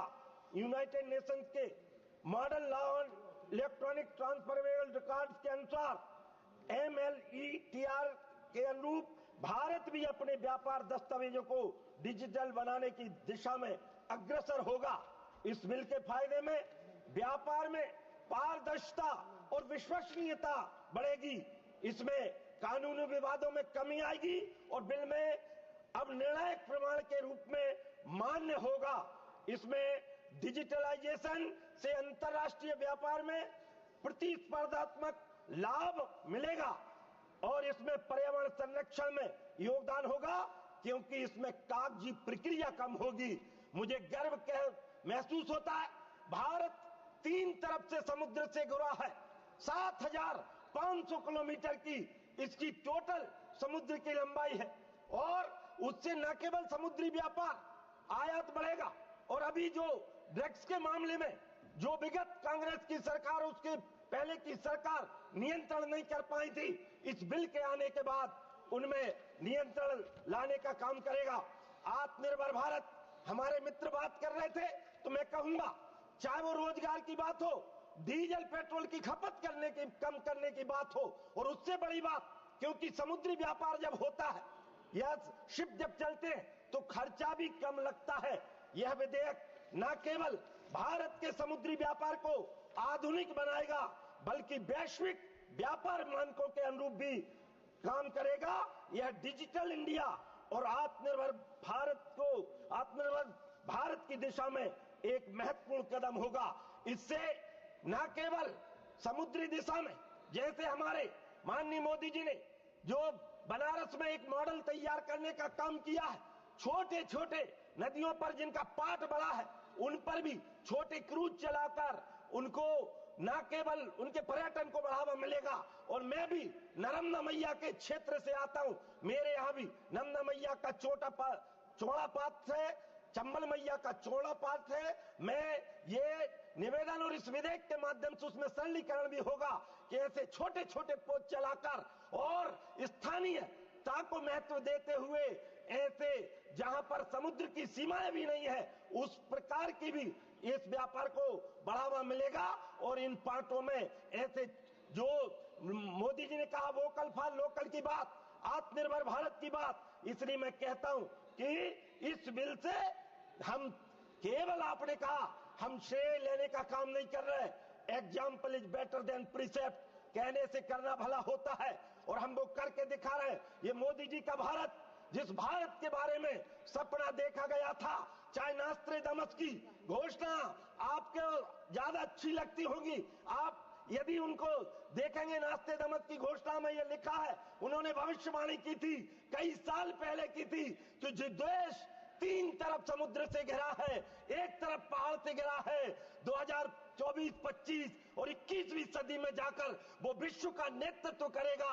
और मैं मोदी जी के नेतृत्व को इसलिए सराह रहा हूं, अब मेरा भारत मोदी जी के नेतृत्व में जो विकसित भारत का मॉडल तैयार हुआ है, हम 2047 में इन्हीं नीतियों के कारण, इन्हीं बड़े बड़े परिवर्तनों के कारण, और जो छोटे छोटे बिल, जिनको छोटे छोटे कानून जो प्रामाणिक भी नहीं थे, काम के भी नहीं थे, अंग्रेजों के जमाने के चल रहे थे, उनको निरस्त करने का काम हमारे माननीय मोदी जी ने किया है, हमारी सरकार ने किया है।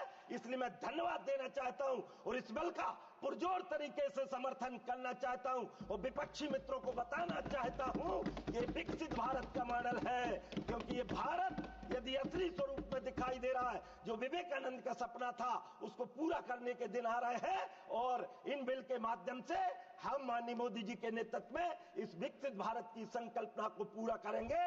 धन्यवाद अध्यक्ष महोदय जी, धन्यवाद। Thank you. Honorable Minister wants to present the report. Please. Sir, I rise to present the 7th report of the Business Advisory Committee. Thank you. Professor Saudarai. Thank you, Chairman, sir.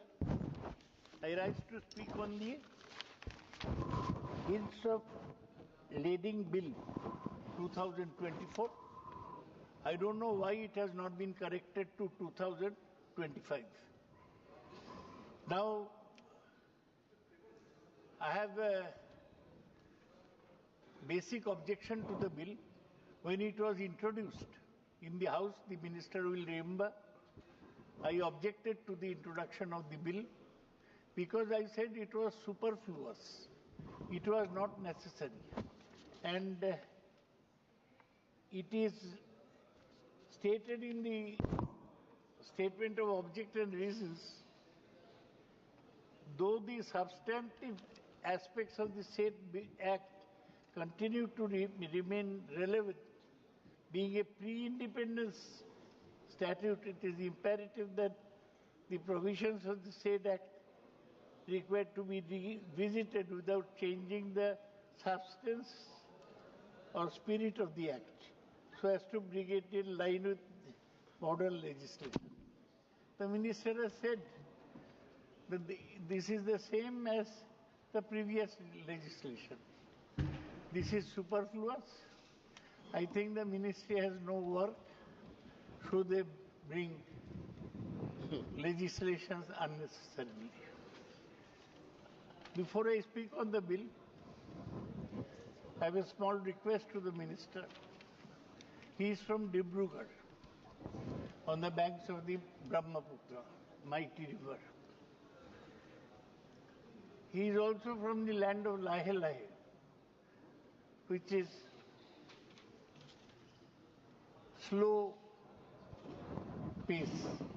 Now my request is this, that give your Minister of State, Shantanu Thakur, some chance to speak in Parliament. He is sitting every day, taking notes, but he is not getting chance to speak.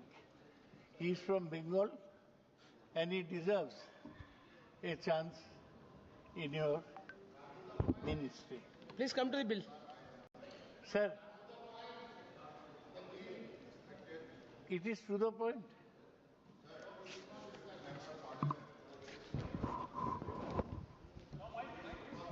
Mike. Minister want to intervene. Sentiment of the people of Assam. This is not good at all. Huh? We are equal to each other. We are together. We are always living like a family. But why you are saying this kind of words? Why don't you give him chance to speak in No, that is a different part. That's a different part. He is always getting the opportunity. He is making the statement. It is a time to time he is also taking part in the different businesses. Yes. So you have Please to proceed. overlook it. Okay. Please. Professor, you continue, please. Sir, now we have to consider the shipping bill. We have to consider shipping industry. Shipping industry has undergone terrific changes in the last 50 years. Now there are no more small ships. Ships are all container ships, and they are 2 lakh, 3 lakh tons. The bigger ships are oil tankers, which bring petroleum from one country to the others. Unfortunately, though, we have a big coastline, more than China. 34,000 miles of coastline. But our coast is not indented. That is, there are not enough inlets. As a result of which, we do not have big container ships coming to our ports. Sir, you are from Chennai. You know that Madras port, you have to have a breakwater for maintaining the port. We need deep water ports.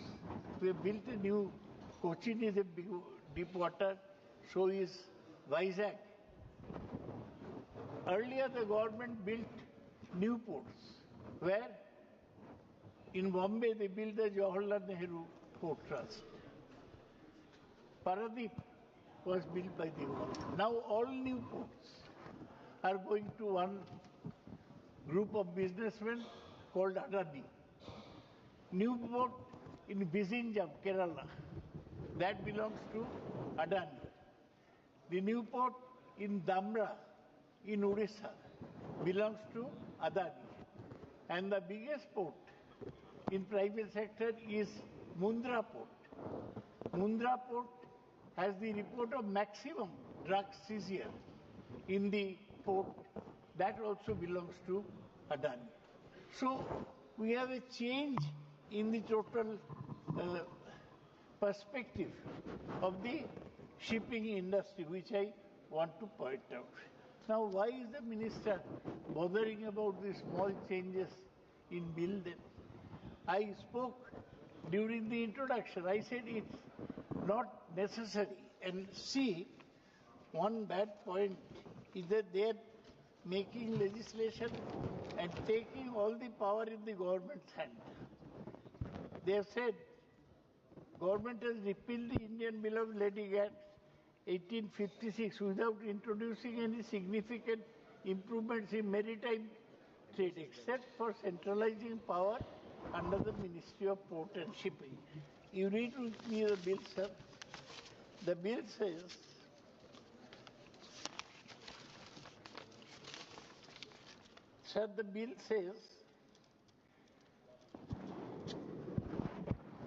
the central government may give such directions as it may deem necessary for carrying out all or any of the provisions of this act. That means central government has overriding power. It's not democratic. The state should have been given some power in the matter of ports. The shipping industry could have some power. There could have been a National Shipping Council. That has not been done. We must see how to develop our ports. We must build big deep water seaports. We must have big container ships. Otherwise we can't compete with China. People here speak of competing with China. We are not even 5 trillion. China is 19 trillion, their GDP. And USA is 32 trillion. Where are we?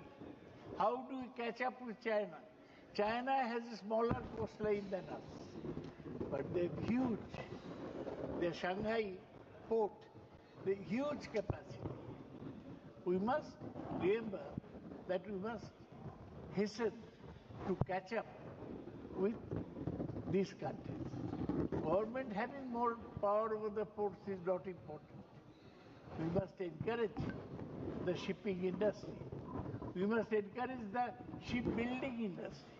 We must encourage the shipbreaking industry.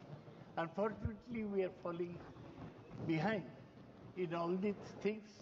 Minister is a good man, but he needs dynamism and a 10-year-old and a 50-year-old perspective as to how to develop the shipping industry, which has fallen behind. Small countries, see the Dutch, they have Rotterdam port. It's equivalent to 4 or 5 ports of ours. Small countries have big ports. We haven't built big ports. I will request the minister to take up the matter of big ports. I have nothing to say against the bill, but I'll tell you that let the minister come to Parliament with more positive legislation, not this minor tinkering legislation. Thank you. This tinkering legislation can be done in Atal Tinkering Laboratory. Thank you, sir. Thank you. Sri Hanuman Beniwal. सभापति महोदय, सदन में आज van पत्र विधेयक 2024 पर चर्चा हो रही है। मैं इस अवसर पर वैन पत्र विधेयक 2024 के संबंध में अपने विचार प्रस्तुत कर रहा हूं। सभापति महोदय, ये विधेयक किसी वैन पत्र में नामित पारिस्थिति तथा किसी वैन पत्र के पृष्ठांकित के बाद में अधिकारों और दायित्वों के अंतरण से संबंधित जिस वैन पत्र में वर्णित माल की संपत्ति पारिस्थिति या पृष्ठांकित होने के कारण चक्रांत किया जाता है। इस विधेयक में से कई प्रावधान जो व्यापारिक व्यवस्था, माल ढुलाई और आर्थिक प्रक्रिया को प्रभावित करेंगे, लेकिन इस विधेयक से सरकार की नीतिगत खामियां भी स्पष्ट रूप से दिखाई पड़ रही है, जो उद्योग जगत और छोटे व्यापारियों के लिए हितों के विपरीत है। सभापति महोदय, विधेयक की जटिलता और अस्पष्टता। सरकार द्वारा प्रस्तुत ये विधेयक अत्यधिक जटिल और अस्पष्ट भाषा में लिखा गया है। इसमें निहित कई प्रावधान स्पष्ट नहीं है और कानूनी दाव पेंचों में उलझे हुए हैं। ये स्थिति विशेष रूप से छोटे और मध्यम उद्योग एमएसएमई, लघु व्यापारियों और स्थानीय आपूर्तिकर्ताओं के लिए चिंता का विषय है। यदि विधेयक का क्रियान्वयन जटिल रहेगा तो इन व्यापारियों को कानूनी परेशानियों का सामना करना पड़ेगा, जिससे उनका व्यवसाय प्रभावित होगा।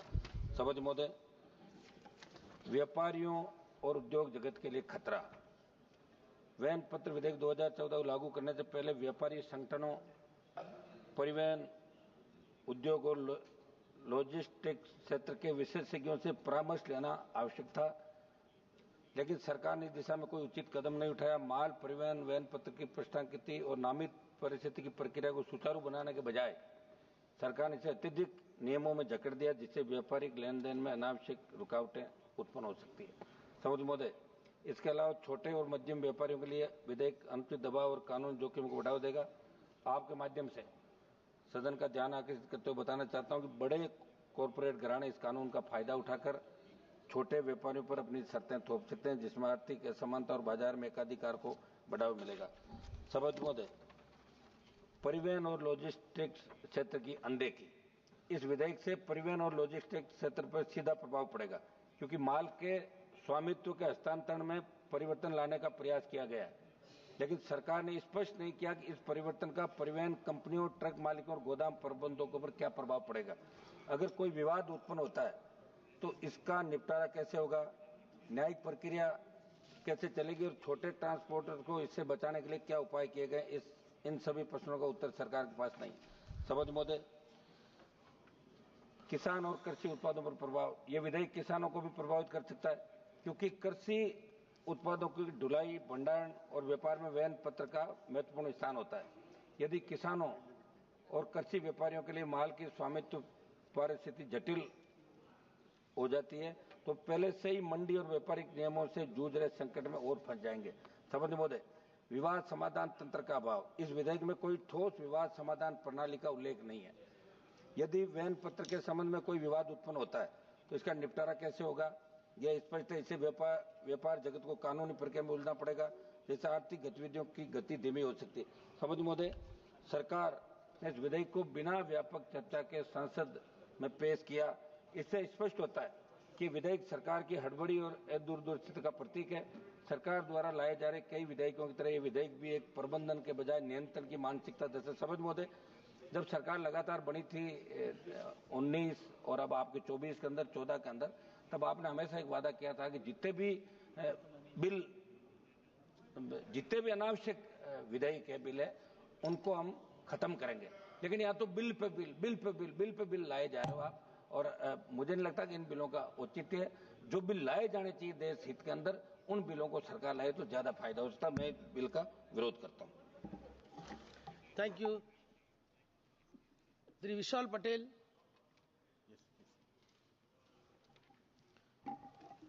इस अवसर के लिए धन्यवाद सभापति महोदय। 1856 के बिल को रिप्लेस करने के लिए इस बिल को लाया गया है। लगभग 175 पौने 200 साल पुराना ये बिल था। उसकी भाषा अलग थी, तो नया बिल लाना जरूरी था, more relevant to the present times.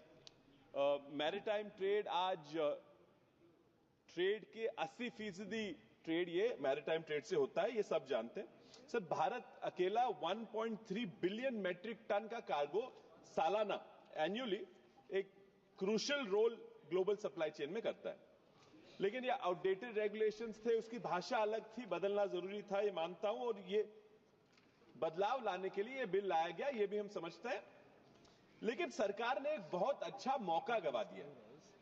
सिर्फ जल्दबाजी में ये बिल लाना था। नया बिल लाने के लिए कुछ अभ्यास करने की जरूरत थी। अगर अच्छे से अभ्यास करके नया बिल लाते हैं तो शायद शिपिंग कंपनियों के लिए भी और किसानों के लिए भी इस बिल एक अच्छा बिल बन पाता था। The colonial bill was drafted assuming, of course, that large corporations alone will be exporters. Sir, times have changed. समय बदल गया है। अब छोटे छोटे किसान भी खुद अपना माल एक्सपोर्ट करना चाहते हैं। सर, मेरे निर्वाचन क्षेत्र सांगली में कई किसान हैं, अंगूर, अनार, हल्दी ये उगाते भी हैं, खेती भी करते हैं, और ये माल खुद एक्सपोर्ट करने की कोशिश भी करते हैं। सर, अगर इस बिल में, अभी बहुत लोगों ने बताया, मैं भी बता, ई बिल ऑफ लेडिंग अगर ले आते तो फायदा होता, सामान्य लोगों का फायदा होता। सर, लगभग 1 करोड़ बिल ऑफ लेडिंग सालाना इश्यू किए जाते हैं। कम से कम $3 बिलियन की बचत ई बिल ले आते तो हो जाता। किसने कहा सिर्फ 2% ई बिल पे व्यवहार होते हैं, लेकिन अगर हम विश्वगुरु बनना चाहते हैं, हम देश को हम आगे ले जाना चाहते हैं। सर, डिजिटल अपन देखते हैं, यहां भी डिजिटल में सांसद का सिग्नेचर भी डिजिटल करते हैं, डिजिटल पेमेंट की बात करते हैं। ये सरकार सब चीज में लीडर बनना चाहता है, देश को सिखाना चाहता है, तो फिर ये बिल लाते हुए ई बिल ऑफ लेडिंग लाना जरूरी क्यों नहीं समझा? सर, गुड्स के ट्रांसपोर्ट के साथ साथ एक बहुत बड़ी समस्या आ जाती है बिल ऑफ लेडिंग के ट्रांसपोर्ट की। माल तो चढ़ा दिया, अब ये जो बिल ऑफ लेडिंग सामने वाले इंपोर्टर तक पहुंचाना है, वो भी एक बहुत बड़ी समस्या होती है। एक दो पर्याय होते हैं उसके पास, एक तो कुरियर से ये बिल ऑफ लेडिंग आगे भेज दो, रास्ते में कुरियर खो गया, चोरी हो गया तो सारा माल चला गया। दूसरा ऑप्शन होता है कि सरेंडर करना शिपिंग कंपनी को। सरेंडर कर दिया तो सर कल अगर हाई सी सेल करना हो, माल ट्रांसफर करना हो, तो अपन कर नहीं पाते। तो अगर ई बिल ले आते इस प्रोविजन में तो बहुत फायदा हो जाता। Sir, in today's time they talk of digital economy. I wonder why it is very surprising that they themselves could not bring this in. Sir, ये रॉटरडैम रूल जो 2008 के बने थे, रॉटरडैम रूल्स भी जो इन्होंने इसमें अडॉप्ट करने चाहिए थे, उसमें भी ई बिल ऑफ लेडिंग की बात की गई है। Sir, how much longer will the simple farmer have to depend on large exporters to send abroad his goods? How much longer does he have to share his price of goods with the middleman? And how much longer does he have to wait for the government to bring in provisions where he himself can go ahead and export? अगर मेरे सांगली का आप example लोगे तो मेरे सांगली मनेराजू गांव में एक किसान है जो अंगूर की खेती करता है, संजय जमदाड़े। उसने हिम्मत की, he dared himself to try and export his own grapes, उनका खुद का अंगूर एक्सपोर्ट करने की उसने कोशिश की, चेष्टा की। सर, जिस शिप में उसका कंटेनर या अंगूर के साथ चला गया था, उस शिप के इंजन में आग लग गई।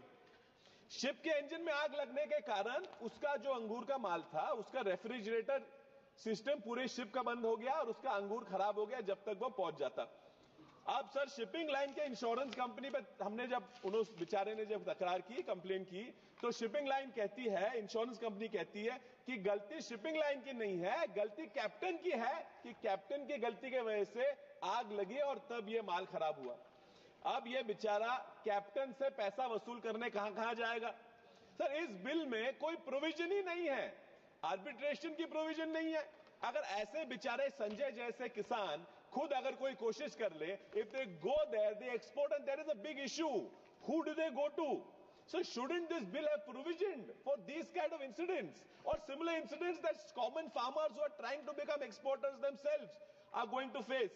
So the bill goes on to vaguely talk about empowering the government to take decisions or for enforcing the provisions. What provisions? Sir, ये पूरा बिल का इनका पर्पस इन्होंने बताया है कि पर्पस लाए हैं बिल सिंप्लीफाई करने के लिए, और इतना वेग प्रोविजन डाल देते हैं, सिंप्लीफाई नहीं किया। इस बिल को ये और कॉम्प्लिकेट करने की ये पूरी कोशिश कर रहे हैं। Sir, I would like to recommend, ये बोलना है तो I would like to recommend to the government that they bring in a policy of integrating the BOL with the temperature tracking logger to ensure both importer and exporter get real-time updates on the quality of their shipments. Moreover, dispute resolution mechanism needs to be worked as simple farmers like Sanjay cannot fight international disputes. This demand is most logical, falls in line with the Hague Rules of 1926, which set the foundations for the carrier responsibilities. The fact that we aspire to achieve 2 trillion in total exports encompassing both goods and services by 2030, but in reality India only contributes 2.5% of the global seaborne trade. We can only achieve our aim when domestic policies are truly aligned with the realities faced by the new India and its aspirations, and India where farmers dream to export and compete with MNC giants because they know the world awaits their arrival. Thank you, sir. Hereby I oppose the bill. Sri Hemant Savara, please. Thank you, sir, for giving me this opportunity. मैं lading bill जो introduce किया है सरकार ने, उसका बहुत स्वागत करता हूं। लैडिंग बिल के तहत जो डॉक्यूमेंट बनेगा, मुझे लगता है कि it's a vital document in shipping that serve as receipt, contract and document of title for good being transported. It is used to ensure that goods are handled, delivered and legally transferred correctly. It is the key to unlocking international logistics. मैं हमारे देश के यशस्वी पंतप्रधान माननीय नरेंद्र मोदी जी को और port minister mister Sonowal sir को बहुत बहुत धन्यवाद देता हूं कि एक मल्टी मॉडल कनेक्टिविटी के तहत भारत का, इंडिया का सबसे बड़ा पोर्ट वाधवन पोर्ट जो पालघर में आ रहा है, वो इंट्रोड्यूस करने के लिए, और जिसका उद्घाटन उन्होंने खुद स्वयं आके किया। पोर्ट मिनिस्टर सोनोवाल सर खुद 3 बार वहां के पूरा जायजा लिया, और मुझे लगता है कि ये लैडिंग बिल इसके लिए बहुत इम्पोर्टेंट रहेगा कि वाधवन पोर्ट जो आ रहा है उसके तहत जो ट्रांसपोर्टेशन होगा वो पूरे it will change the economy of not only Palghar but also India. मुझे लगता है कि जो पालघर डिस्ट्रिक्ट का जो कोस्टल एरिया करीब 112 किलोमीटर का है, पोर्ट पूरा समुद्र में बन रहा है 1500 हेक्टेयर में। उसके लिए डेडिकेटेड रेलवे है, डेडिकेटेड हाईवे है, रेलवे है, डहाणू नासिक रेलवे भी बन रही है। कनेक्टिविटी जो और पैदा हो रही है वो समृद्धि की तरह मुंबई नागपुर समृद्धि हाईवे को भी कनेक्टिविटी दी जा रही है। उसके आगे हम देख रहे हैं कि वाटरवेज भी वहाँ पे कनेक्टिविटी पैदा होगी, जो समुद्र और नदी को भी जोड़ेगी।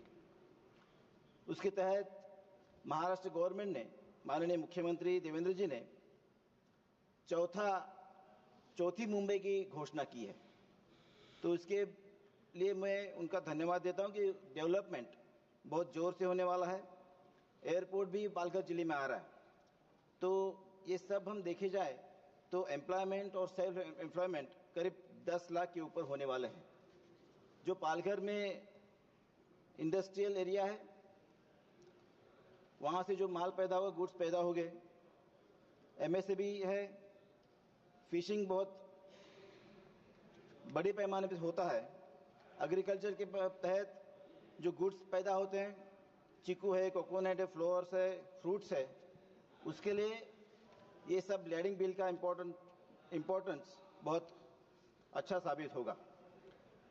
काफ़ी सारे फिशरमैन वहाँ पे है जो उनके अधिकारों का संरक्षण चाहते हैं। काफ़ी बार सरकार ने उनसे बात की है और काफ़ी विश्वास पैदा हुआ। फिशरमैन सोसाइटी को और अधिकार और संरक्षण होना चाहिए, उनको सक्षम करना चाहिए। उनको जो उनके तहत जो बोट लेते हैं उनके लिए और सॉफ्ट लोन हमें और देना चाहिए, जिसके लिए वो भारी मात्रा से फिशिंग कर पाएंगे। मछुआरों के अधिकारों का संरक्षण भी हमारी सरकार कर रही है और इसलिए जो फिक्स्ड नेट है, फ्लोइंग नेट के माध्यम से जो फिशिंग होती है उसके बारे में हमें और सोचना चाहिए। जो धूप प्रतिबंधक बंधारे होते हैं, जो बड़ी वॉल बनने वाली है, जिसके लिए वाटर फ्लो है वो काफ़ी हद तक चेंज होने वाला है, जिसके लिए स्टोन्स, रॉक्स के माध्यम से और टेट्रापॉड के माध्यम से जो धूप प्रतिबंधक बंधारे बनने वाले हैं, जिसके लिए भारी मात्रा में फंड लगने वाली है, वो हार्बर देगी। तो हार्बर को हम अगर सक्षम करेंगे तो पूरा कोस्टल एरिया हम धूप प्रतिबंधक बंधारे से कर पाएंगे। इनलैंड फिशिंग काफ़ी मात्रा में होती है, उसको भी हम एनकरेज करना चाहिए।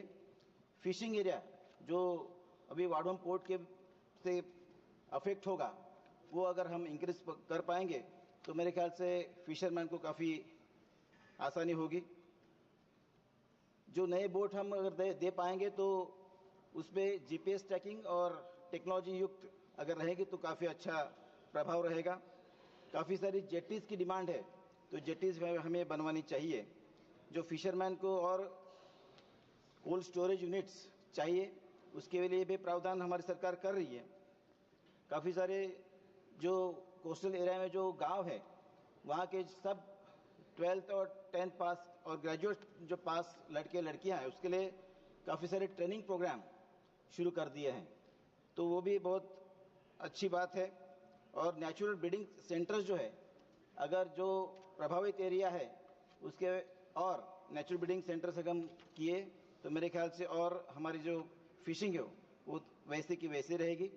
और जो नंबर ऑफ विलेजेस जो अफेक्ट हो रहे हैं वो काफ़ी कम है, उसमें और हम जो कोस्टल एरिया है वहाँ पे और ज़्यादा विलेज इंक्लूड किए जाए तो मेरे ख्याल से वहाँ पे अच्छा और फिशिंग और वहाँ पे विश्वास पैदा होगा। मेरे ख्याल से आज का जो लैंडिंग बिल है वो उसका मैं स्वागत करता हूँ। और जो fastest growing district from India Palghar है, वो सब उसके नागरिक और फिशरमैन उसको हम स्वागत करते हैं। बहुत बहुत धन्यवाद। Thank you. Through V. Selvaraj, Honorable Urupinar, please. அன்பு பேரவைத் தலைவர் அவர்களே வணக்கம். என்னை பேச அழைத்தமைக்கு நன்றி. பில் ஆஃப் லேண்டிங் என்று சொல்லுகிற இந்த கடல்சார் வர்த்தகம் மசோதாவிற்கு சில ஆலோசனைகளை தெரிவித்துக் கொள்ள கடமைப்பட்டிருக்கிறேன். தமிழ்நாட்டில் திரைகடல் ஓடியும் திரவியம் தேடு என்ற ஒரு முதுமொழி உண்டு. அதேபோல எனக்கு முன்னாலே பேசிய சக உறுப்பினர் சகோதரர் கலாநிதி வீராசாமி அவர்கள் சொன்னது போல வெள்ளி பனிமலையில் மீது உலாவுவோம், அடி மேலே கடல் முழுதும் கப்பல் விடுவோம் என்று பாரதி பாடியிருக்கிறார். அதேபோல இந்திய சுதந்திர போராட்டத்தில் தமிழனாக பிறந்து போராடிய கப்பலோட்டிய தமிழனுக்கு மிகச்சிறந்த வரலாறு உண்டு. அவர் விட்ட அந்த கப்பலில், அந்த சுதந்திரத்திற்காக விடப்பட்ட அந்த கப்பலில் காங்கிரஸ் கொடி, கம்யூனிஸ்ட் கொடி, முஸ்லீம் லீக் கொடி 3 மட்டும் பறந்ததாக சொல்லப்படுகிறது. அப்படிப்பட்ட நல்ல ஒரு பின்புலத்தை தமிழர்கள் கொண்டிருக்கிறார்கள். அதன்படி சில ஆலோசனைகளை சொல்லுவதற்கு நான் கடமைப்பட்டிருக்கிறேன். வலுவான இந்திய பொருளாதாரத்தை உறுதி செய்வதற்கான புதுமையான யோசனைகளாக டிஜிட்டல் வர்த்தக தளங்களை மேம்படுத்துதல், இந்தியாவின் பெரிய ஐடி துறையை பயன்படுத்தி உற்பத்தியாளர்களையும் நுகர்வோரையும் உலகளவில் இணைக்கும் மின் வணிக தனங்களை உருவாக்கி இணைத்தல், கடல்சார் ஏற்றுமதியை வலுப்படுத்துதல், முக்கிய சர்வதேச மையங்களுக்கு கப்பல் இணைப்பை மேம்படுத்துவதில் கவனம் செலுத்துதல், குறிப்பாக தொழில்நுட்பம் மற்றும் மருந்துகள் போன்ற உயர் மதிப்புள்ள துறைகளில் பொருட்களை விரைவாக கொண்டு செல்வதை சாத்தியமாக்குதல், உற்பத்தியில் புதுமைகளை ஊக்குவித்தல், புதுப்பிக்கத்தக்க எரிசக்தி மற்றும் உயரி தொழில்நுட்பம் போன்ற வளர்ந்து வரும் துறைகளில் ஆராய்ச்சி மற்றும் மேம்பாட்டிற்கான ஊக்கத்தொகைகளை வழங்குவதன் மூலம் உயர் தொழில்நுட்ப உற்பத்தியை ஊக்குவித்தல், தொடக்க நிறுவனங்கள் மற்றும் எஸ்எம்இ-க்களுக்கான ஆதரவு, தொழில் முனைவோரை ஊக்குவிக்க தொடக்க நிறுவனங்கள் மற்றும் எஸ்இஎம்இ-க்களுக்கு மானியங்கள், வரி தள்ளுபடிகள் மற்றும் வணிகம் செய்வதை எளிதாக்கும் அரசாங்க கொள்கைகளை செயல்படுத்துதல், 2/3 நகரங்களில் உள்கட்டமைப்பு விரிவாக்கம் பொருளாதார வளர்ச்சியில் பிராந்திய ஏற்றத்தாழ்வுகளை குறைக்கவும், தேசிய விநியோக சங்கிலி செய்த செயல்திறனை மேம்படுத்தவும், வளர்ச்சியடையாத பகுதிகளில் தளவாட மையங்களை உருவாக்குதல், இந்த முயற்சிகள் வர்த்தகத்தை விரிவுபடுத்துதல், புதுமைகளை ஆதரித்தல் மற்றும் உலக அரங்கில் போட்டித்தன்மையை மேம்படுத்துவதன் மூலம் பொருளாதார வளர்ச்சியை தூண்டுதல் என்கிற ஆலோசனையை நான் சொல்லிக் கொள்வதற்கு கடமைப்பட்டிருக்கிறேன். அதேபோல எங்களுடைய தொகுதியாக இருக்கிற நாகப்பட்டினம் துறைமுகத்திலிருந்து கடந்த காலத்தில் சோழர் காலத்திலிருந்து மிகப்பெரிய வணிகம் நடைபெற்றுள்ளது. இலங்கைக்கு வணிகம் நேரடியாக நடைபெற்றுள்ளது. இப்போது இருக்கிற எங்கள் நாகப்பட்டினம் துறைமுகத்தை மேம்படுத்த வேண்டும் என்று நான் கேட்டுக்கொள்கிறேன். குறிப்பாக கப்பல் போக்குவரத்து இலங்கைக்கு இன்றைக்கு நடைபெற்றுக் கொண்டிருக்கிறது. சுபம் கேரியர்ஸ் என்கிற நிறுவனம் அதை செய்து கொண்டிருக்கிறார்கள். அதை மேம்படுத்த வேண்டுவதோடு சரக்கு போக்குவரத்தையும் தொடங்க வேண்டும் என்று நான் கேட்டுக்கொள்கிறேன். அதற்கான ஆலோசனை கூட்டங்கள் எல்லாம் இன்றைக்கு நடந்திருக்கிறது. குறிப்பாக துறைமுகத்தை ஆழப்படுத்த வேண்டும் என்கிற கோரிக்கை இருக்கிறது. விமான போக்குவரத்திற்கு எக்கனாமிக் அந்த பிரிவிற்கு 5%, பிசினஸிற்கு 12% ஜிஎஸ்டி வரி போடுகிறார்கள். ஆனால் கப்பல் போக்குவரத்திற்கு 18% வரி போடுகிறார்கள். ஆக வர்த்தகத்தை மேம்படுத்த வேண்டும் என்று சொன்னால் அதை 5% ஜிஎஸ்டி வரியாக கொண்டு வர வேண்டும் என்று நான் கேட்டுக்கொள்கிறேன். நாகப்பட்டினம் துறைமுகத்தை 5 மீட்டர் ஆழமும் 300 மீட்டர் முகத்துவாரத்தை அமைக்குவதற்கான முயற்சிகளை மேற்கொள்ள வேண்டும் என்று கேட்டுக்கொள்கிறேன். சமீபத்தில் எங்களுடைய தமிழ்நாட்டுடைய முதலமைச்சர் தளபதி அவர்கள் எங்கள் மாவட்டத்திற்கு நாகப்பட்டினத்திற்கு வருகை தந்தார்.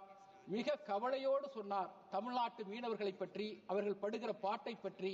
அதிலே கடந்த இந்த ஒன்றிய அரசு பதவியேற்ற 10 ஆண்டுகளில் 3656 மீனவர்கள் இலங்கை கடற்படையினால் கைது செய்யப்பட்டிருக்கிறார்கள்.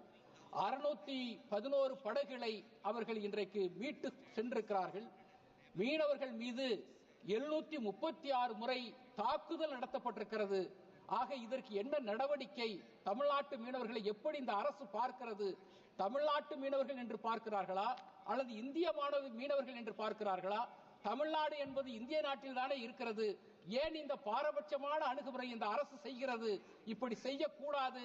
இப்படி செய்கிற ஒரு வெறுப்பு அரசியலை முன்வைக்கிற பாரபட்சமான அணுகுமுறையை பார்க்கிற இந்த ஒன்றிய அரசின் மீது நான் குற்றம் சாட்டுகிறேன். கண்டிப்பாக இதிலிருந்து மீளுவதற்கு இலங்கை அரசுடன் பேச்சுவார்த்தை நடத்தி தமிழக மீனவர்களை பாதுகாப்பதற்கு அனைத்து விதமான நடவடிக்கைகளை மேற்கொள்ள வேண்டும் என்று கேட்டு மீண்டும் தலைவர்களுக்கு நன்றி தெரிவித்து விடைபெறுகிறேன். நன்றி, வணக்கம். श्री आनंद भदौरिया। धन्यवाद सभापति महोदय। मैं इस सदन में आज वहन पत्र विधेयक 2024 पर चर्चा करते हुए सरकार के दृष्टिकोण पर अपनी समालोचना प्रस्तुत करना चाहता हूं। यह बिल अंतर्राष्ट्रीय समुद्री व्यापार में आने वाले बदलावों, माल वाहन समझौतों के संबंध में कुछ महत्वपूर्ण प्रावधानों को संबोधित करता है, लेकिन इसके कई प्रावधान ऐसे हैं जिसमें व्यापारियों को और विशेष रूप से जो छोटे व्यापारी हैं उन्हें आयात और निर्यात के क्षेत्र में वो भी प्रभावित होंगे, कर्मचारी भी प्रभावित होंगे। हालांकि सत्ता पक्ष के लोग जब बोल रहे थे और माननीय मंत्री जी ने जब इस विधेयक को प्रस्तुत किया था तभी उन्होंने कहा था कि कुछ विशेष उद्देश्यों को लेकर के हम लोग नहीं आए। ये 1856 में जो ये विधेयक आया था, उसके बाद कुछ खास परिवर्तन इसमें नहीं किया। अगर ये कहें कि वही नई बोतल में पुरानी शराब है, आपने उसी विधेयक को केवल साल बदला है, इसके प्राविधानों में कुछ खास आपने बदलाव नहीं किया है। आदरणीय दुबे जी कह रहे थे, पोर्ट की चर्चा, बड़े जोर शोर से पोर्ट की चर्चा कर रहे थे कि ड्रग्स गुजरात के उस एयरपोर्ट पे पकड़ा जा रहा है। आपने चर्चा कई बार की, जिक्र किया, लेकिन ये नहीं बताया कि एक खास एयरपोर्ट पर, एक खास व्यक्ति के द्वारा संचालित एयरपोर्ट पर ही बार बार ड्रग्स क्यों पकड़ा जा रहा है। जरा इस पर भी अपनी चिंता व्यक्त कर देते। आपने वहन पत्र में जो दावों का समाधान का जो आपने अमेंडमेंट लाए हैं, इसके तहत माल के नुकसान या विलंब से संबंधित दावों का समाधान केवल एलिजिबल पार्टियों के बीच किया जाएगा। यह निर्धारित करने की प्रक्रिया जटिल हो सकती है। इसमें कई बार छोटे व्यापारियों की अनदेखी हो सकती है। सभापति महोदय, अंतर्राष्ट्रीय समुद्री व्यापार में एक रूपता की कमी है। अंतर्राष्ट्रीय व्यापार के दृष्टिकोण से देखा जाए तो यह पूरी विधेयक पूरी तरह से एक रूप नहीं है। विश्व स्तर पर समुद्री व्यापार में कई देशों में अलग अलग नियम और प्रोटोकॉल लागू हैं। क्या इस विधेयक में सरकार ने भारत के लिए कोई स्पष्ट दिशा तय की है ताकि अंतर्राष्ट्रीय समुद्री व्यापार में किसी प्रकार की कोई दिक्कत उत्पन्न ना हो? और साथ ही साथ सभापति महोदय, पर्यावरणीय दृष्टिकोण से इस बिल में कोई प्राविधान नहीं किया है। आज के समय में जब हम पर्यावरण संरक्षण की बात कर रहे हैं और उसकी सबसे अधिक आवश्यकता है, तब सरकार ने इस वहन पत्र में उस विधेयक को बिल्कुल नजरअंदाज किया है। क्या सरकार ने माल वाहन से संबंधित प्रदूषण, अन्य पर्यावरणीय प्रभावों पर विचार किया है? क्या इसमें कोई प्राविधान है जो समुद्री व्यापार के पर्यावरणीय प्रभाव को नियंत्रित कर सके? अच्छा होता कि सरकार इसके लिए भी कुछ प्रयास करती। और जो श्रमिकों की अधिकारों की अनदेखी हो रही है सभापति महोदय, इस बिल में माल वाहन उद्योग से जुड़े श्रमिकों के अधिकारों का कोई स्पष्ट उल्लेख नहीं। लाखों लोगों को रोजगार यह क्षेत्र प्रदान करता है, लेकिन उनके अधिकारों की सुरक्षा पर कोई ठोस पहल नहीं की गई। क्या सरकार ने इस क्षेत्र के श्रमिकों की स्थिति सुधारने के लिए कोई कदम उठाया है? इसलिए मैं सरकार से आग्रह करना चाहता हूं कि इस विधेयक में आवश्यक सुधार किए जाएं ताकि ये हमारे व्यापारिक समुदाय और श्रमिक वर्ग के लिए एक सशक्त और समान अवसर प्रदान करे। साथ ही साथ एक बहुत पुरानी योजना नदी जोड़ो योजना सरकार की थी। एनडीए सरकार में नदी जोड़ो परियोजना पर कुछ काम शुरू हुआ था। हमारी सरकार से मांग है, इसलिए नदी जोड़ो परियोजना पर सरकार काम शुरू करे।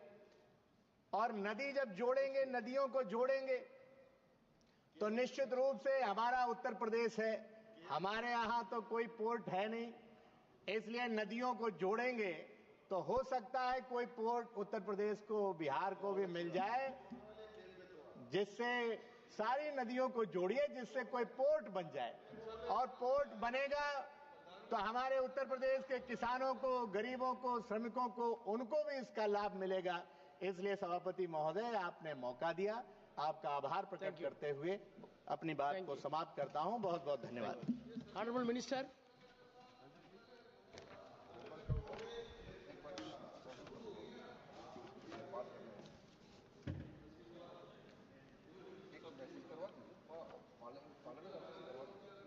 Respected Sir, today I am especially thankful to all the Honourable Member of Parliament who took part in this particular discussion of the bill. Especially like Mohammad Said, Vishnu Prasad Tarai, Pratima Mandal, Kalanidhi Bharaswamy, Alok Kumar, मथु को मिली Shri Bharat Virendra Singh Arvind Ganpat Chauhan Ravindra Dattaram Waikar Bhaskar Murlidhar Bhagare captain Viriato Fernandes Abhijit Gangopadhyay Gurumurthy Maddila advocate Chandrashekhar doctor Pradeep Kumar पानिग्राही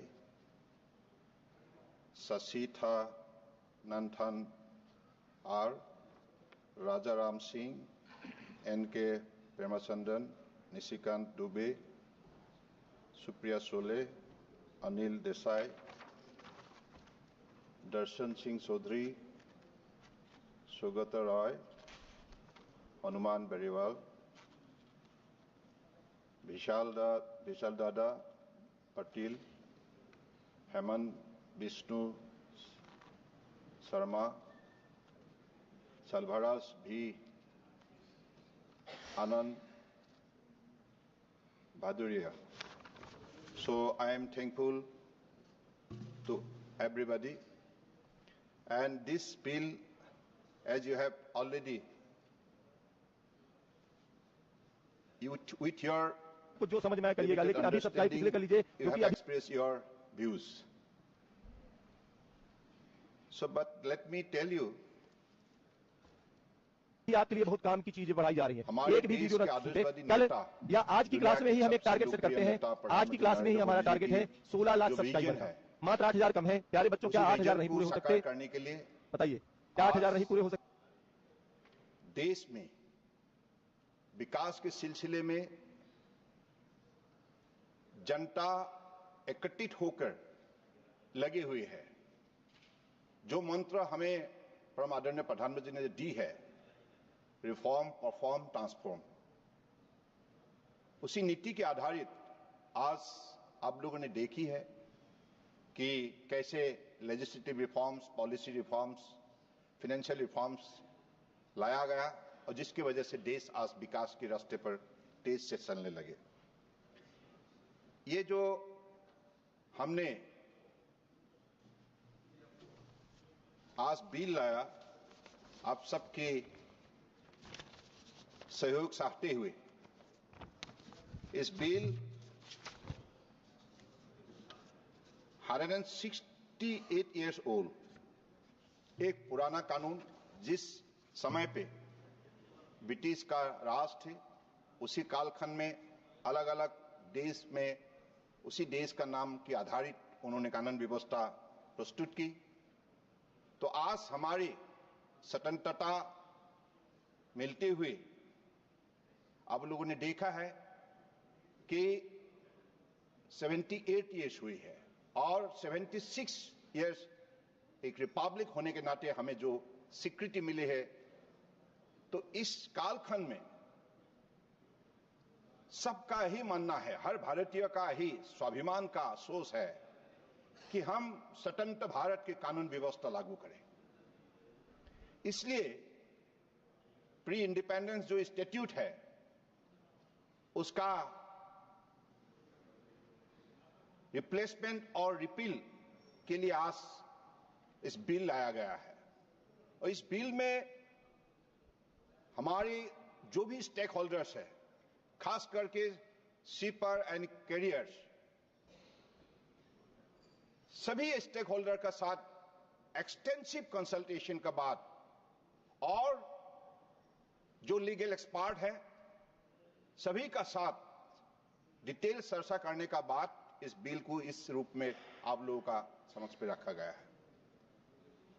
तो इस bill में खास करके हम लोगों ने जो सिंप्लीफाई की है ताकि ईज ऑफ अंडरस्टैंडिंग बने, जो स्टेक होल्डर है उनके लिए समझने में कोई कठिनाई ना हो।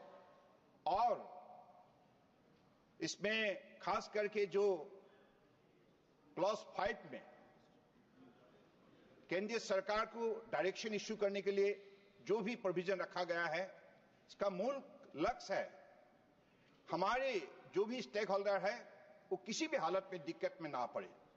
और आज जो आधुनिक जगत है, एक ही शादी है, बढ़ते हुए चैलेंजेस के साथ और परिस्थितियों को साथ मुकाबला करने के लिए आधुनिक कानून व्यवस्था हमारे लिए बहुत आवश्यक है।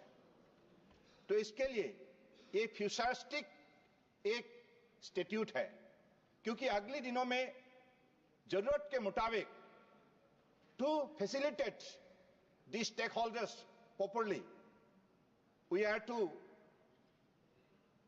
make the provisions. That is why this clause 5 has been brought. मैं आपको जो हमें सवाल की है उसी हिसाब से मैं आप लोगों को भी आपकी सवाल की जवाब देना चाहता हूं। जैसे मोहम्मद सईद जी ने जो carriers of goods by sea bill के बारे में उल्लेख किया, मैं कहना चाहता हूं this bill being discusses is the bill of lading bill, not the carriers of goods by sea bill. The bills of lading bill relates to the transfer of right to suit and liabilities to consignees and endorsee of bill of lading. और प्रतिमा मंडल जी का जो सवाल थे उसी सवाल को मैं जवाब देना चाहता हूं। The power of the central government under clause 5 is limited to issuing direction for carrying out all or any provisions of the bill. This power is an enabling provision with respect to only the provisions of the act. The bill does not seek to change any existing provisions of the Indian Bill of Lading Act, which have been substantively retained in the bill with simplification of language. Therefore, the bill will not result in investor uncertainty. Since the bill only relates to transfer of right of suit and liabilities to consignee and endorsees, it does not relate to regulation of port and does not exclude state. ये जो आपका मन में जो शंका थी, इसी शंका का मैं जवाब दे रहा हूं। कलानिधि जी का जो सवाल थे, उस सवाल के जवाब में the bill of lading bill will not result into legal recognition of e-bill of lading. The bill of lading bill does not provide any legal recognition to e-bills of lading, which will require a detailed framework. Wide consultation का जरूरत है। अगर इसको लाना है, stake holder का साथ consultation जरूरी है, और आईटी का है, और फाइनेंशियल लाइक जो भी इंस्टीट्यूशन है, डिटेल में फैसला करना होगा। जब मन बनेगा तब इसको इसी हिसाब से लाया जाएगा। As it is evident from the current legal framework in other common law countries such as Singapore and United Kingdom that have come up with a separate legislation that provides for the legal recognition of e-bill of lading.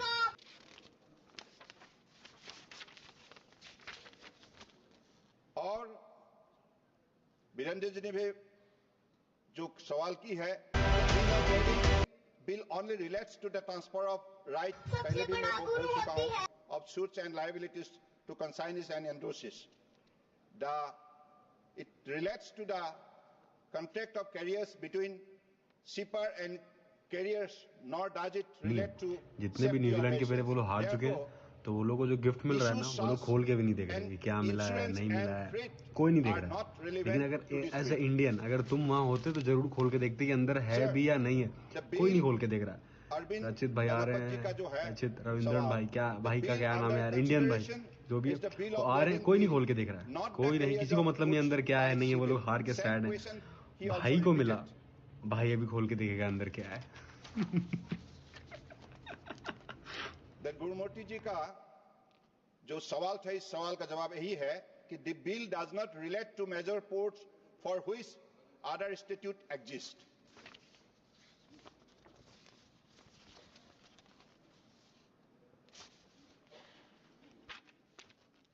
और हमारे माननीय ससिथा नंथाम जी का जो थे, the bill of lading only relates to the transfer of right of suit and liabilities to consignees and endorsees. The bill neither relates to the contract of carriers between shipper and carriers, nor does it relate to the safety of the vessel. Therefore, issues such as freight are not relevant to the bill. N.K. Ramasandan ji ka जो थी, it will bring the law out of their pre-colonial mindset. That is the argument.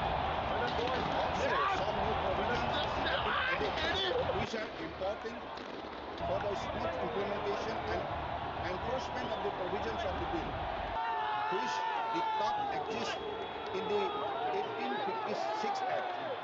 This is in line with the modern legislative drafting practices, which will lead to a smooth implementation of the law.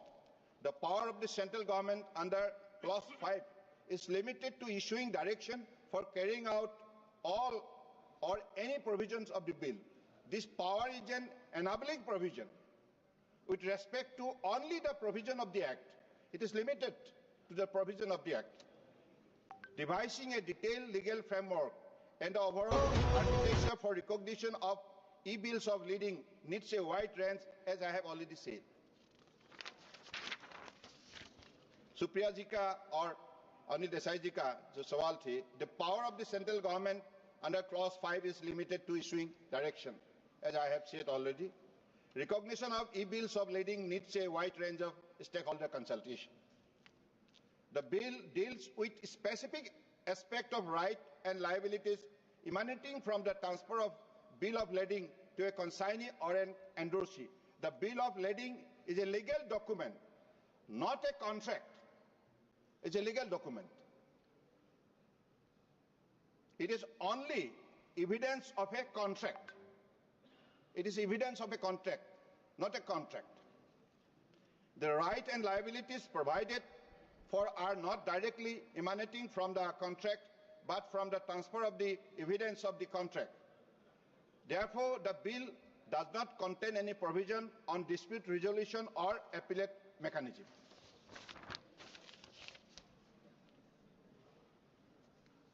Captain Viriato Fernandez, the aspect of shipping and carriage of goods by sea raised are governed by other statute.